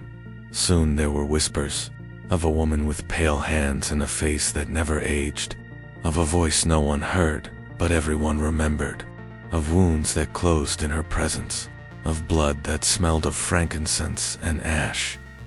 She did not ask for worship. She did not call for change. She simply walked. They called her Saint Caliph, but she gave no name. When she passed through the slums of the 9th subsector, the water ration lines straightened without order. The sick rose to their feet. A scribe claimed his withered hand grew strong again after she touched a scrap of parchment he had clutched too tightly. A gang lord in the processing quarter laid down his shock maul and began singing hymns from the old calendar hymns band under the prince's liturgical revision. She never spoke, not once. The Tyrant Prince's censors took notice. Reports were filtered, reshaped. Her presence was dismissed as localized hallucination, a byproduct of illegal incense refinement. A new edict prohibited the mention of spontaneous healing in unsanctioned areas. The official bulletin called it perceptive glorification syndrome. But they couldn't stop the drawings, on walls, on shattered shrine stones, in the grime of Habunet windows. A face not beautiful, not symmetrical, not even consistent, just remembered. Every version slightly different, but the same eyes, heavy with sorrow. Not the rage of the emperor's wrath, not the fervor of martyrdom, just ... recognition. The tyrant did not rebuke her. How could he? She never once contradicted his rule. She made no claims of apostasy. She invoked no false idols. She offered no doctrine, and that made her worse, because she reminded them what it used to feel like. A guardsman recovering from a fungal lung infection reported seeing her enter the infirmary. Just before his fever broke, she didn't touch him, just sat. He wept in his sleep, and when he woke, he found his fever gone, and the symbol of the Aquila etched into the condensation on the wall above his bunk. Not the new stylized variant the prince favored, but the old one, chipped and uneven, the way it had looked in his father's shrine. He did not report it, but others began to talk, not openly, just fragments. A word here, a name half-whispered. They didn't ask if she was real. That wasn't the point. She had been there. That was enough in the administratum towers. Junior scribes paused mid-transcription when they saw her name appear unbidden in their data slates. Not typed, not prompted, just ... appearing. A report cited St. Calathram Ral incident suppressed. It had been reviewed and approved. The author had no memory of writing it. Down in the energy exchangers, an engincer saw her pass through a blast door that had not opened in years. He didn't follow. He just wept.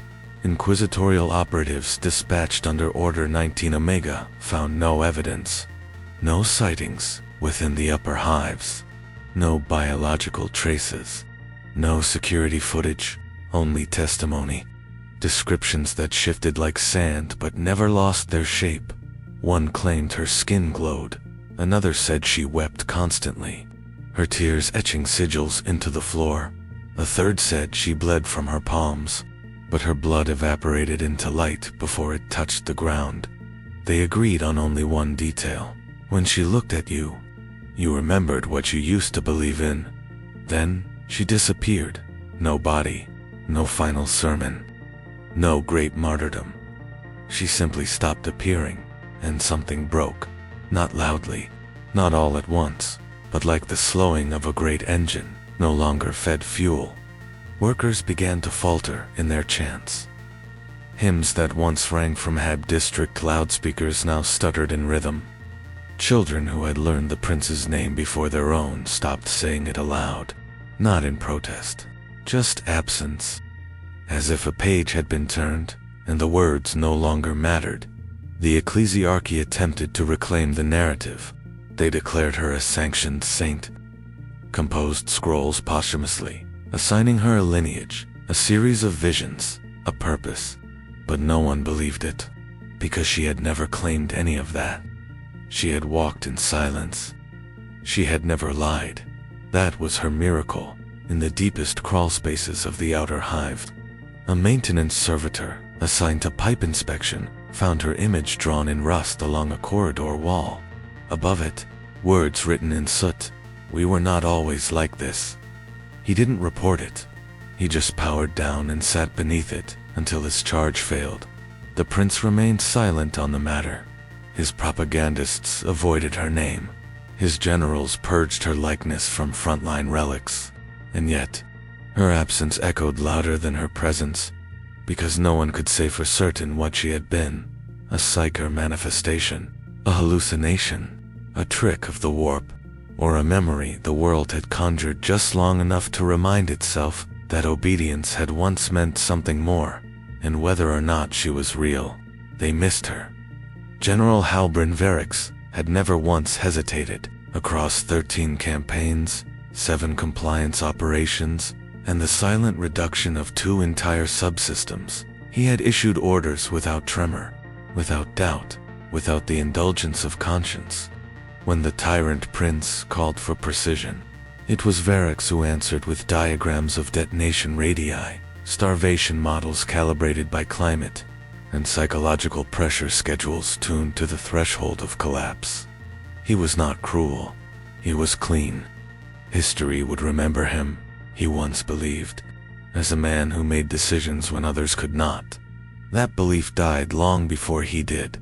After the last war, he was given a villa carved into the cliffs above the Vantine Sea. An honor, the decree called it, a reward for service beyond the scope of loyalty. The villa had no staff, no guards, just silence. The walls were lined with slate tile shelves, the ceilings high and bare. In the central chamber sat a single desk, paper, ink, a Vox recorder built into the wall. He was told to rest, to reflect, to write. And so he began. The first version of the memoirs was simple: dates, maps, engagement, summaries. He listed casualty ranges without elaboration, named battalions with precise atrocities were indexed as necessary consequences. Uprisings labeled logistical disruptions. The words held no fire, only clarity. He was proud of that, but on the third night, he woke with blood in his mouth. Not from illness, from memory. He had dreamt of the Helian withdrawal, the moment when he'd ordered the rerouting of evacuation corridors into dead-end tunnels. Tens of thousands had burned when the Prometheum lines ruptured. It had worked. The rebels were crushed, but he remembered suddenly, vividly, the face of a boy holding a data slate over his head, shielding it as the fire reached him, as if saving the memory mattered more than his own breath. Verix rose and rewrote the section, not dramatically. Just a phrase changed. Necessary loss became strategic decision under duress. But once altered, the rest began to unravel. Each day, he sat at the desk, writing. Each night, he woke with more images. They weren't dreams. They were memories resurfacing in sequence, each one darker than the last, not because of their brutality, but because of how banal they had been in the moment. He had forgotten how easy it was, how smooth. He burned the first manuscript. Ash fell like black snow in the reading chamber. Then he started again. This time, he included names, not just of units or commanders, but of civilians. A woman named Elda Marn, who begged him to spare the aquifers of Pirel V when he redirected orbital fire. She had brought him data, models, testimonies from surviving a group. He'd complimented her composure before consigning her to transport with the rest. Her convoy was redirected, never arrived. The more he wrote, the more the villa changed, not physically, but atmosphere. The silence thickened. The light from the high windows shifted hue, not golden, but flat, colorless, as if the sun outside had grown bored. Verix stopped eating, not from guilt, but from disinterest. He no longer slept properly. The dreams had given way to waking visions. The edge between memory and hallucination blurred. He began hearing lines from his own orders repeated in unfamiliar voices. Children speaking like officers, civilians mouthing after-action reports. A man with no face reading casualty figures as if they were liturgy. He recorded nothing. The Vox device had ceased functioning, or perhaps he had simply stopped believing it ever had. The second manuscript grew longer than the first, less efficient, less focused. He began to repeat phrases. Entire sections folded in on themselves, describing not events, but the sensation of writing them. A page reads simply, "If I erase the word, does the deed follow?" Then he burned the second version to dot and started a third. This one was different. It began with an apology, not to anyone in particular. Just a broad, unstructured admission that he had known what he was doing, that every statistic had once been a person, that he had known, even then, that obedience was not virtue, just convenience, refined into tradition. The lines no longer followed military syntax. They became confessions. Fragments, a child's name followed by the report that listed their district as no center. Series of coordinates that led to a shelter he had targeted by mistake but never admitted as such. His own voice echoed in his head, giving orders he now couldn't finish saying aloud. He stopped writing for a day, just stood at the window below. The sea crashed against the cliffs. He wondered how many of the dead had been left unburned. How many were still in the ruins? How many would remember him? But none had said his name. That thought haunted him more than any scream. He tried prayer, not to the Emperor, to no one, just words spoken aloud in the dark, hoping someone, somewhere, might be listening. He burned the third manuscript, not in the hearth, but with a plasma cutter taken from the maintenance closet. The paper hissed and evaporated. Smoke filled the room. For the first time in years, he choked. On memory, on fire. He began a fourth version, one sentence long. "I obeyed. That is the worst of it." He left it on the desk. The next morning, he was gone. No trail, no footprints, no departure recorded. The villa remained undisturbed. A servitor arrived with rations and found the door open. The ink still wet. The windows braced against a sun that no longer warmed. The sentence was submitted to the archives.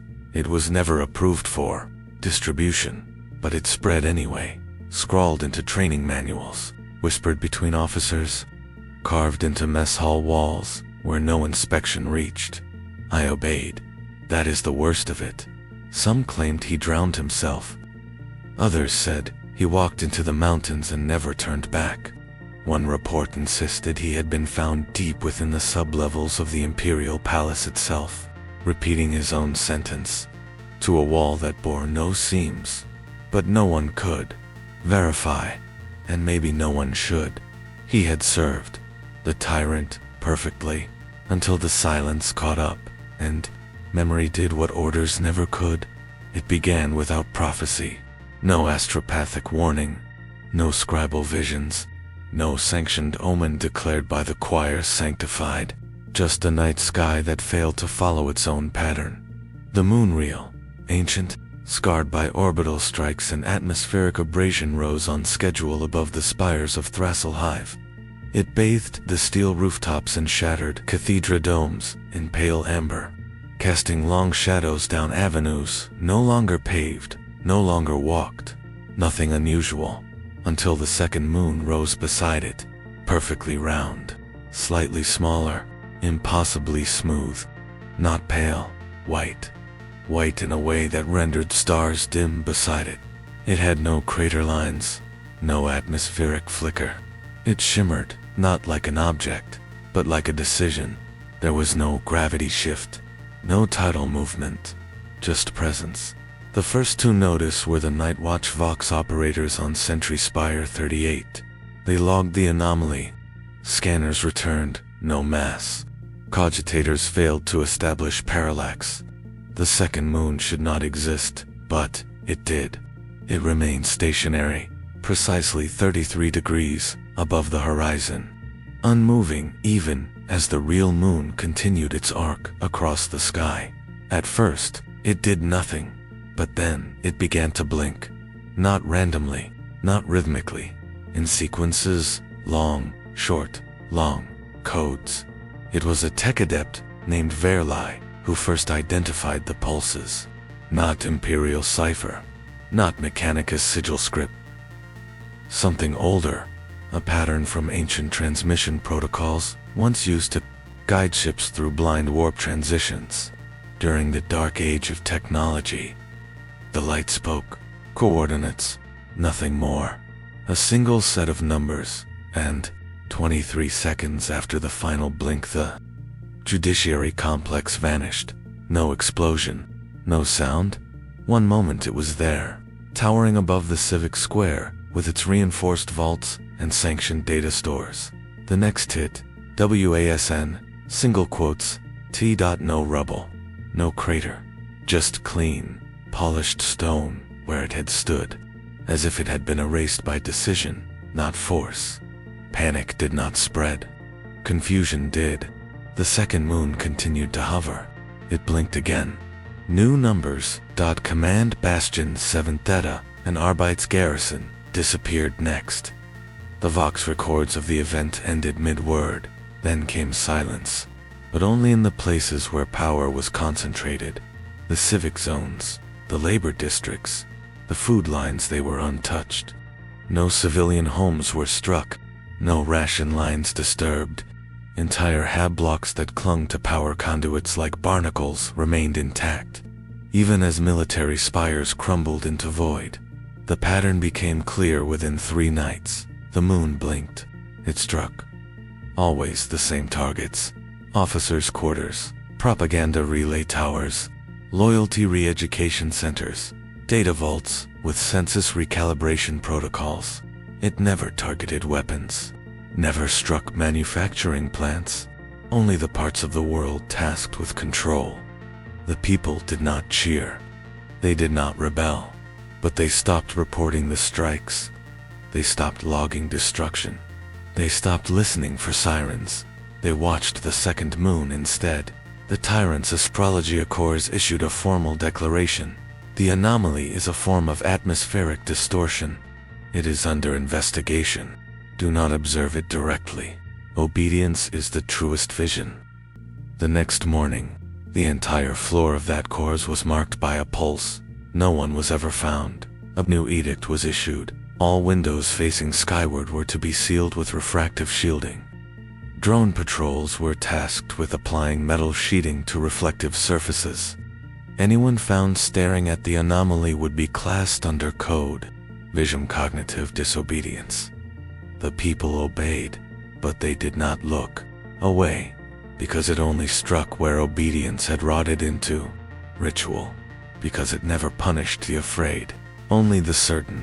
A priest, who had once led forced baptisms into the prince's revised creed, was found standing in the ruins of his chapel, untouched, shaking, whispering, "It saw me, but I am not sure anymore."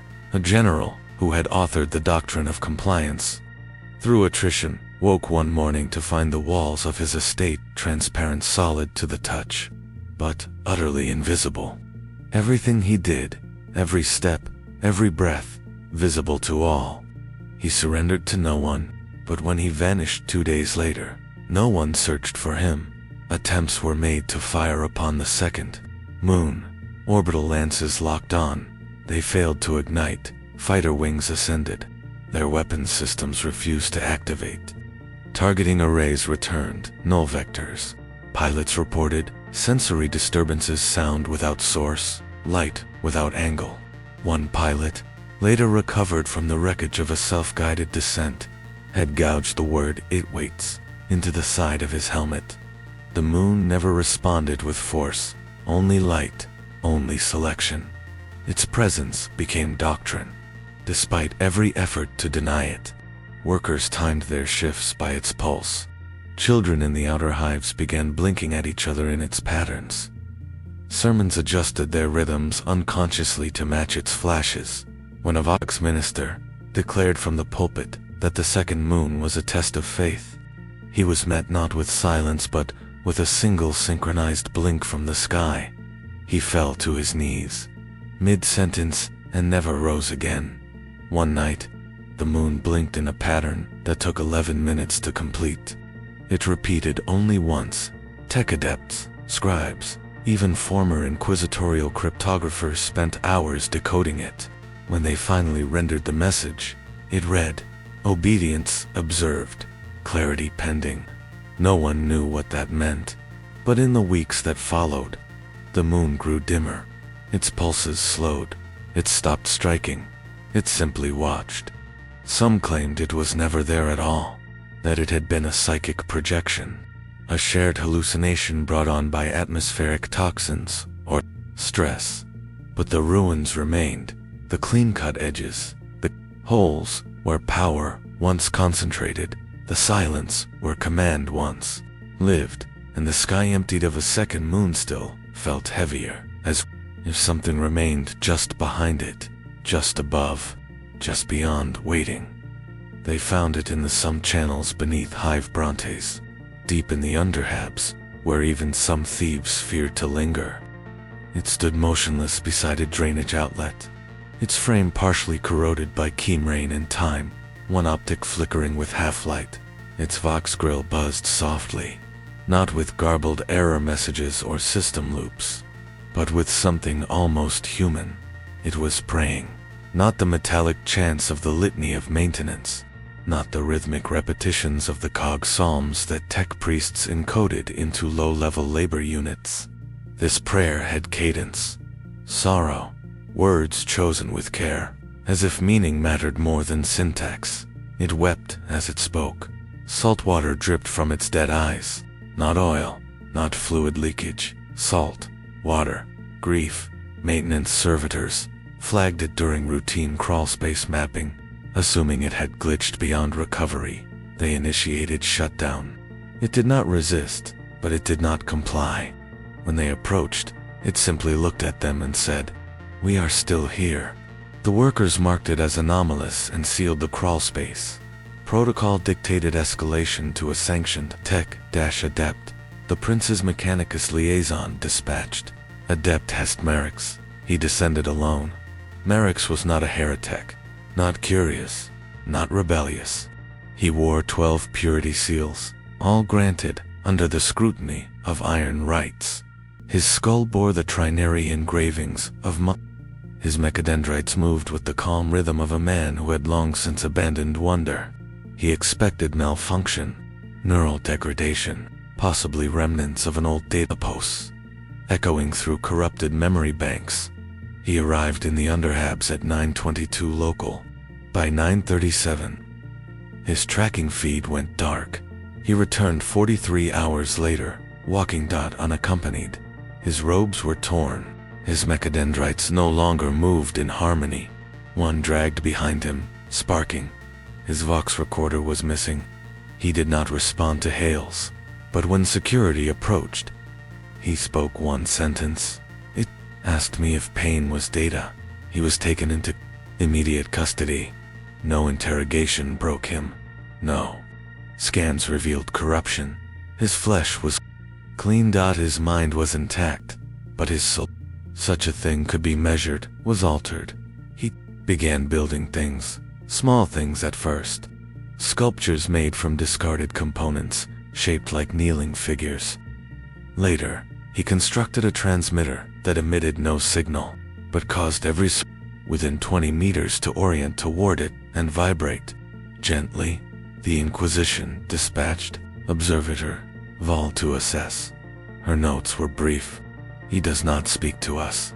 He is listening to something else. Meanwhile, the servitor remained, unmoved, untouched. The Prince's directive was clear. Destroy it. 2 skittery squads descended.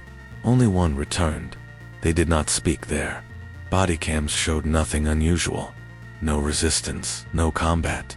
Only silence, then static, then retreat. A week passed. The servitor continued to pray. Different words.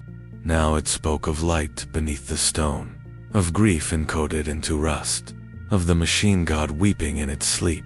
Techmagos, Alrethan proposed. It was scrap cod, infection advanced, viral logic, built to mimic spiritual cadence. He led a purge team into the underhabs. They found the Servitor still weeping, still speaking, and around it, etched into the ferrocrete in concentric rings, were the names of every worker who had died in that section over the past 2 decades. Some had never been logged, some were not even known to the administratum. One name was Alrethan's own. He returned to the surface and immolated himself in the Cog Cathedral's sanctum, chanting an unknown rite. The flames burned blue. After that, the area was sealed. The servitor's location was struck from maps. All logs referencing it were reassigned, but no one forgot. Whispers spread first among the waste meat, then among the lower ranks of the cult. Not of heresy, but of presence. That something was down there. Something that listened, something that remembered. Some called it a glitch in the omniscience slumber. Others, a failed soul that slipped between meat and machine. But many began to believe the impossible, that the machine god, buried beneath doctrines and code keys and sanctioned silence, had cried out, not in command, not in wrath, but in mourning, for what had been done in his name. Adept Merix was never seen again, but his constructs were. They began appearing in forgotten corners. Tiny statues of machines, kneeling. Of servitors, reaching for light, of broken cogwheels gently placed beside tiny carved faces. The Mechanicus tried to collect them. They burned cleanly, but more appeared. The servitor still stands beneath Hive, Brontes, no longer weeping, just quiet, and sometimes on Vox frequencies, never used, never indexed. A voice breaks through static, soft, not commanding, not corrupted, just tired, saying again and again, we are still here. They were not traitors, not by any code, not by any measure that could be charted on a loyalty report, or punished in the square beneath the Palace of Harmonious Doctrine. They reported on time, filed the correct forms, stood when the prince's edicts echoed through the Vox. Their faces betrayed no deviation. Their hands never trembled at the seal of the sunburst eye. They wore their uniforms as they always had, pressed, sharp, clean, but their oaths were gone. No proclamation marked the change. No rebellion shouted from the spires. Just a decision, made in silence, beneath the old barracks where light no longer reached and records no longer mattered. The first to do it was Marshal Etron Kell. He had led compliance operations through the northern ridge bands, where 3 cities were stripped clean of memory. The last words he ever said in that campaign were, "Let none speak of what came before." Afterward, he was decorated, elevated, given a larger command. 2 weeks later, he entered the subterranean chapel once used for legionary memorial rites and removed his oath scroll from the blackstone slab where it had hung since his commission. He didn't destroy it. He didn't burn it. He disassembled it, carefully, methodically, unwinding the red fiber cord, removing each purity seal with solvent, not erasing the words, but unstitching them. When he emerged, he was the same Dot, except he wasn't. The others noticed, not his subordinates, his peers. Colonel Vian, Logistics Adjutant, Serac, Voxmarger Helma. They didn't ask why, they just followed, one by one. Each officer made their way to the chapel, always alone, always unspoken, and each time they performed the same ritual. The oath was not discarded. It was returned to component parts, unmade. The final step was always the same, a blank parchment, left on the altar, signed, not with a name, but with a fingerprint. Human, flawed, finite. They still followed orders, still deployed troops, still processed requisitions, and approved kill. But behind their eyes was a stillness that had not been there before. The fervor was gone. The machinery of belief had stopped moving, and what remained was only function in the mess halls. They no longer bowed their heads during gratitude hymns. No one noticed. In tactical briefings, they acknowledged praise with silence. No one questioned, but among themselves, something had shifted. A quiet solidarity. They did not speak of it, but they recognized it. The lack of tension in the shoulders. The way they stood when the prince's image flared on the hololith, not in reverence, but in readiness, as if bracing for impact, not inspiration. And when one of them fell, Adjutant Sarok, shot in the spine during a rebel ambush, they gathered not in ceremony, but in repetition. They stood around his body, unarmored, unarmed, and each removed a strip of cloth from their uniform and left it beside him. No one spoke, not a word, because the ritual had no name. And words gave power. The tyrant's inner circle began to suspect something. Loyalty metrics remained consistent, but behavioral auditors flagged anomalies. Eye movements, response times, hesitation during oath renewals. The machine priest scanned the chapel and found no heretical residue, no forbidden relics, just dust and the faint trace of old incense, no longer used. Still, a clerical sweep was ordered. They found the blank PARCHMENTS. 52 of them, each with a single fingerprint. No name, no identification, just a smudge of human oil.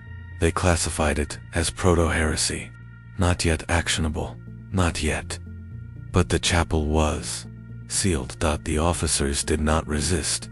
They did not replace it. They simply stopped going, because the ritual had done its work. The oath had been unmade, not violently, not in fire. But with care, and in the absence of belief. Something else grew. Not rebellion, not even hope, just space. Space to see clearly, to act cleanly, to weigh decisions without the distortion of sacred rhetoric. They did not sabotage, did not whisper sedition. But when troop deployments arrived, they altered the routes to avoid unnecessary civilian harm. When purge orders came, they requested clarification. When commanded to destroy settlements for moral erosion, they delayed by hours, by days, by just long enough for evacuation. They never disobeyed. They interpreted. Because the words of the oath were gone, and what remained was survival, not just theirs. Everyone's. One night, a new parchment appeared in the old chapel, slipped beneath the sealed door. It bore no fingerprint, only a phrase: I serve no throne that cannot bleed. The next day, Marshal Kell was found dead in his quarters. No wounds. No poison, just stillness, and a small strip of parchment in his hand, blank. The officers met one final time, not in the chapel. In a maintenance corridor behind the cooling towers. No speeches, no gestures, just the silence of those who had given everything and had nothing left to give except their continued presence. They returned to their posts, to their desks too, their hollow uniforms. They continue to serve, but the oath is gone, and without it, they are free. Not safe, but free. At 0400, the Vox Towers crackled once. Then nothing. No chime, no preamble, no morning edict, no recitation of the creed of harmonious continuance. Just a single static pop, like a breath held too long and released without meaning. Across the Hablock, serfs stood in their bunk lines, heads bowed, waiting for the familiar cadence. By the prince's will, you endure. But the silence stretched. A minute, then 5, then 20. By 0500, the shift alarms rang anyway. Auto-sequenced. No one moved. The manufactura were quiet. Not still. Machines still ran. Power still hummed, but directionless. Conveyor belts moved without payloads. Pressurization cycles fired in empty forges. Skittery patrols marched in standard patterns, optics scanning, weapons hot, but no new orders came through. The data feeds, In the command bastion of Hiveplate Gaius, Subproconsul Travar hunched over the Vox console, fingers twitching. He pinged the palace tower. No handshake. No encryption keys updated. No failover override. Nothing. He tried lower channels, emergency strata, old legionary bands, even astropathic pulse. Still nothing. The tyrant's voice was gone. At first disbelief. Maybe a relay fault. Maybe a power loop. Maybe sabotaged at Bio 600. Someone cheered. A tech scribe in the outer ring. Young, foolish. Her shout echoed too far. She was clubbed down by an enforcer on instinct. No one even questioned it. Not because they wanted to silence her, but because they didn't know what else to do. Celebration was premature and dangerous. What if it was a test? What if the silence was the punishment? What if the tyrant was listening? At 0700, priests gathered in the transit cathedral to interpret the silence. They debated whether the absence of voice was a form of speech. One recited passages from the Litany of Obedience in reverse, searching for hidden instruction. Another wept openly, claiming the prince had ascended beyond speech, that now, obedience must be instinctive, unprompted, divine. By 0800, a kill order had not been issued for 12 consecutive minutes. Not one, no tactical readjustments. No culling quotas. No punishment strikes. Nothing. The armories stayed sealed. The blood drains remained dry. By 0900, rumors spread that the prince had died, that he had transcended, that he had abandoned them, that he had never been real. The last sparked a panic. If the prince was a constructin, who had they served? And what were they without him? By 1000, a group of laborers in Sector 9 refused to resume work. Not out of rebellion, out of paralysis. Without edict, there was no structure. Without instruction, there was no purpose. They sat beside molten assembly lines, staring into heat glow, like orphans beside a dying hearth. Some sobbed, some prayed. A few simply lay down and did not move again. Not dead, just still. By 1100, junior officers submitted conflicting reports. Some claimed enemy interference. Others suggested psychic interference. One report simply read, "I cannot remember why I am doing this." By 1200, still nothing. No announcement, no correction, no revelation, no punishment. The silence held. It wasn't peaceful. It was diseased, a creeping infection of uncertainty that slid beneath. Armored collars and whispers licked through vox grills. The absence became more present than any speech ever had. It was louder in its emptiness than all the sermons combined.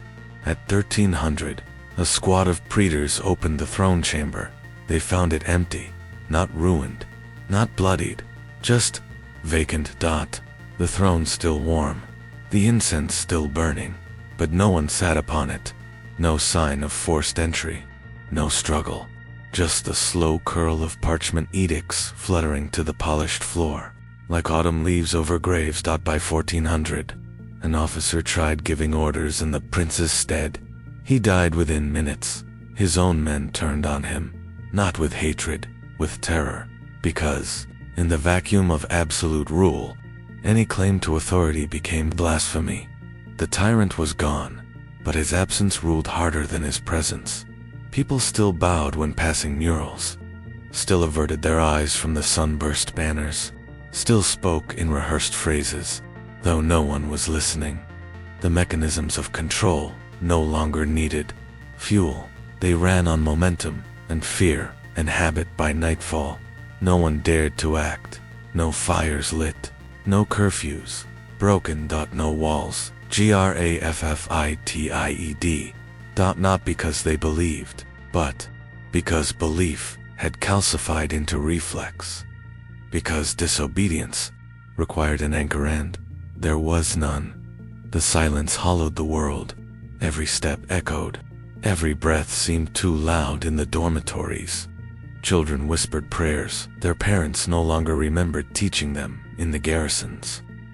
Soldiers stood watch over nothing, rifles held loose, fingers off triggers. In the chapel beneath the Vox, a lone servo skull floated, repeating one last stored message, looped from the day before.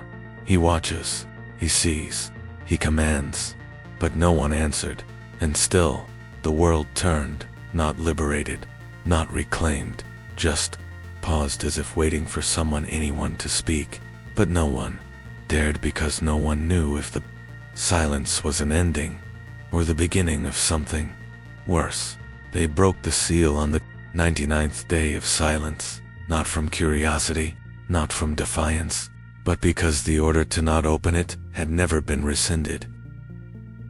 The vault beneath the tyrant's palace was lined in black adamantium, etched with prayer locks and machine script, so old even the senior magi could not read half the glyphs.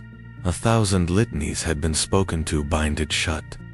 The final commandment, etched in gold leaf into the hatch, read simply, "He listens to all."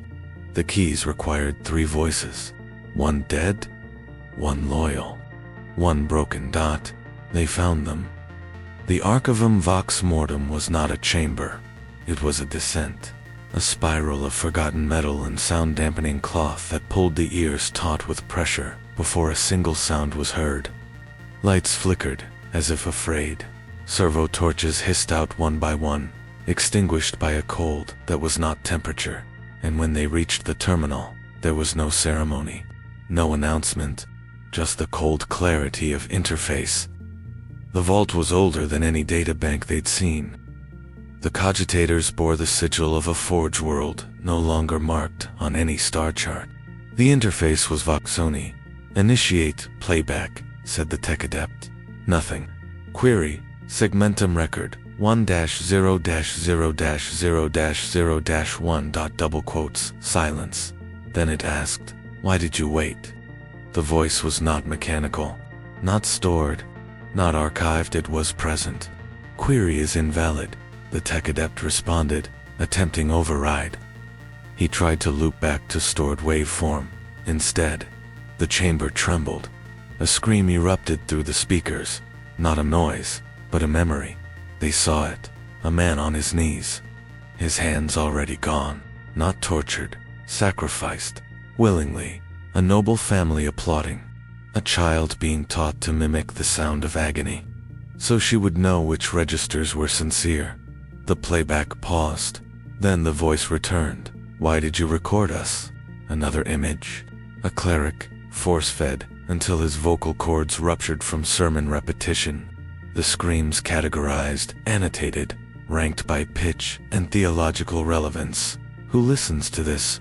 The adept vomited, not from disgust, from recognition. He had read these reports. He had seen the sanitized data, timestamps, compliance scores, deviation ratings, but never the source, never the raw truth. The chamber lit up with interface pulses. The screens scrolled without command. Entire Vox records played in fractured sequence. A wife apologizing for birthing twins. A lieutenant screaming with joy at his brother's execution because the pain proved loyalty. A servitor begging to be recycled. Not one of these voices pleaded for rescue. They pleaded for meaning. The vault wasn't just a repository. It was a liturgy of pain, curated, indexed, cross-referenced by body type, by planetary dialect, by stage of despair. This wasn't for blackmail. This wasn't for judgment. It was for perfection. A symphony composed in torment, where each scream was tuned until it aligned with the tyrant's ideal. The adept stumbled back, hand brushing a secondary console. Another interface sprang to lift a mapping protocol. It displayed a galaxy, sector by sector, blinking red, where screams had originated. It was not random. It formed a pattern, a shape, something like a face, something like a prayer. The screen blurred, then focused, then wept. Moisture bled from the console. Not oil, not water, salt, tears. Why did no one stop it? The tech adept tried to shut the interface. The switches resisted, not broken defiant. The chamber was awake. The screams shifted. Less agony, more questioning. Did you believe him? Did you hear us? Were we ever anything more than echoes to you? The adept turned to flee, but the spiral upward had changed. It now descended further. Every step forward took him deeper. Every scream he passed grew quieter, not from distance, but from memory loss. His own. He forgot his rank, his designation number, but not the screams. They embedded. They replaced his own inner voice. When they found him days later, he was still walking in circles within a chamber that no longer matched the blueprints. He spoke only in mimicry, repeating screams from across the centuries with disturbing precision. Not just sound, inflection, meaning. They sealed the vault again, rebound the locks, rewrote the access logs, but they could not delete what they had heard. The screams remained, not in the vault, in them. Because the archive had asked the question no tyrant ever did. What did your obedience cost us? And once asked, it could never be unheard.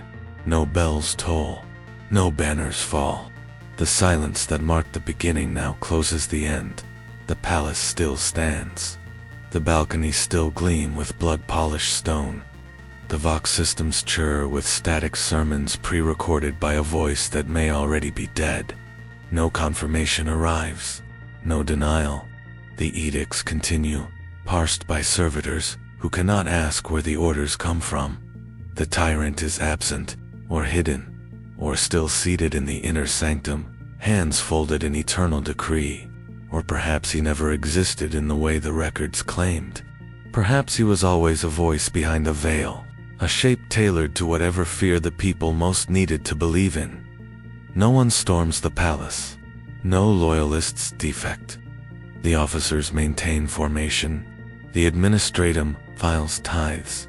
The scribes copy scripture onto fresh vellum made from skin that still twitches. No coup, no uprising. Because there is no one left who believes this world can be anything else. The throne remains polished, elevated, emptied of man, but not of purpose. The structure sustains itself now, a network of rituals and expectations and pre-recorded martyrdoms that fuel belief, even in absence. The tyrant's will is no longer needed. His cruelty has calcified into bureaucracy. Planetary governors still kneel.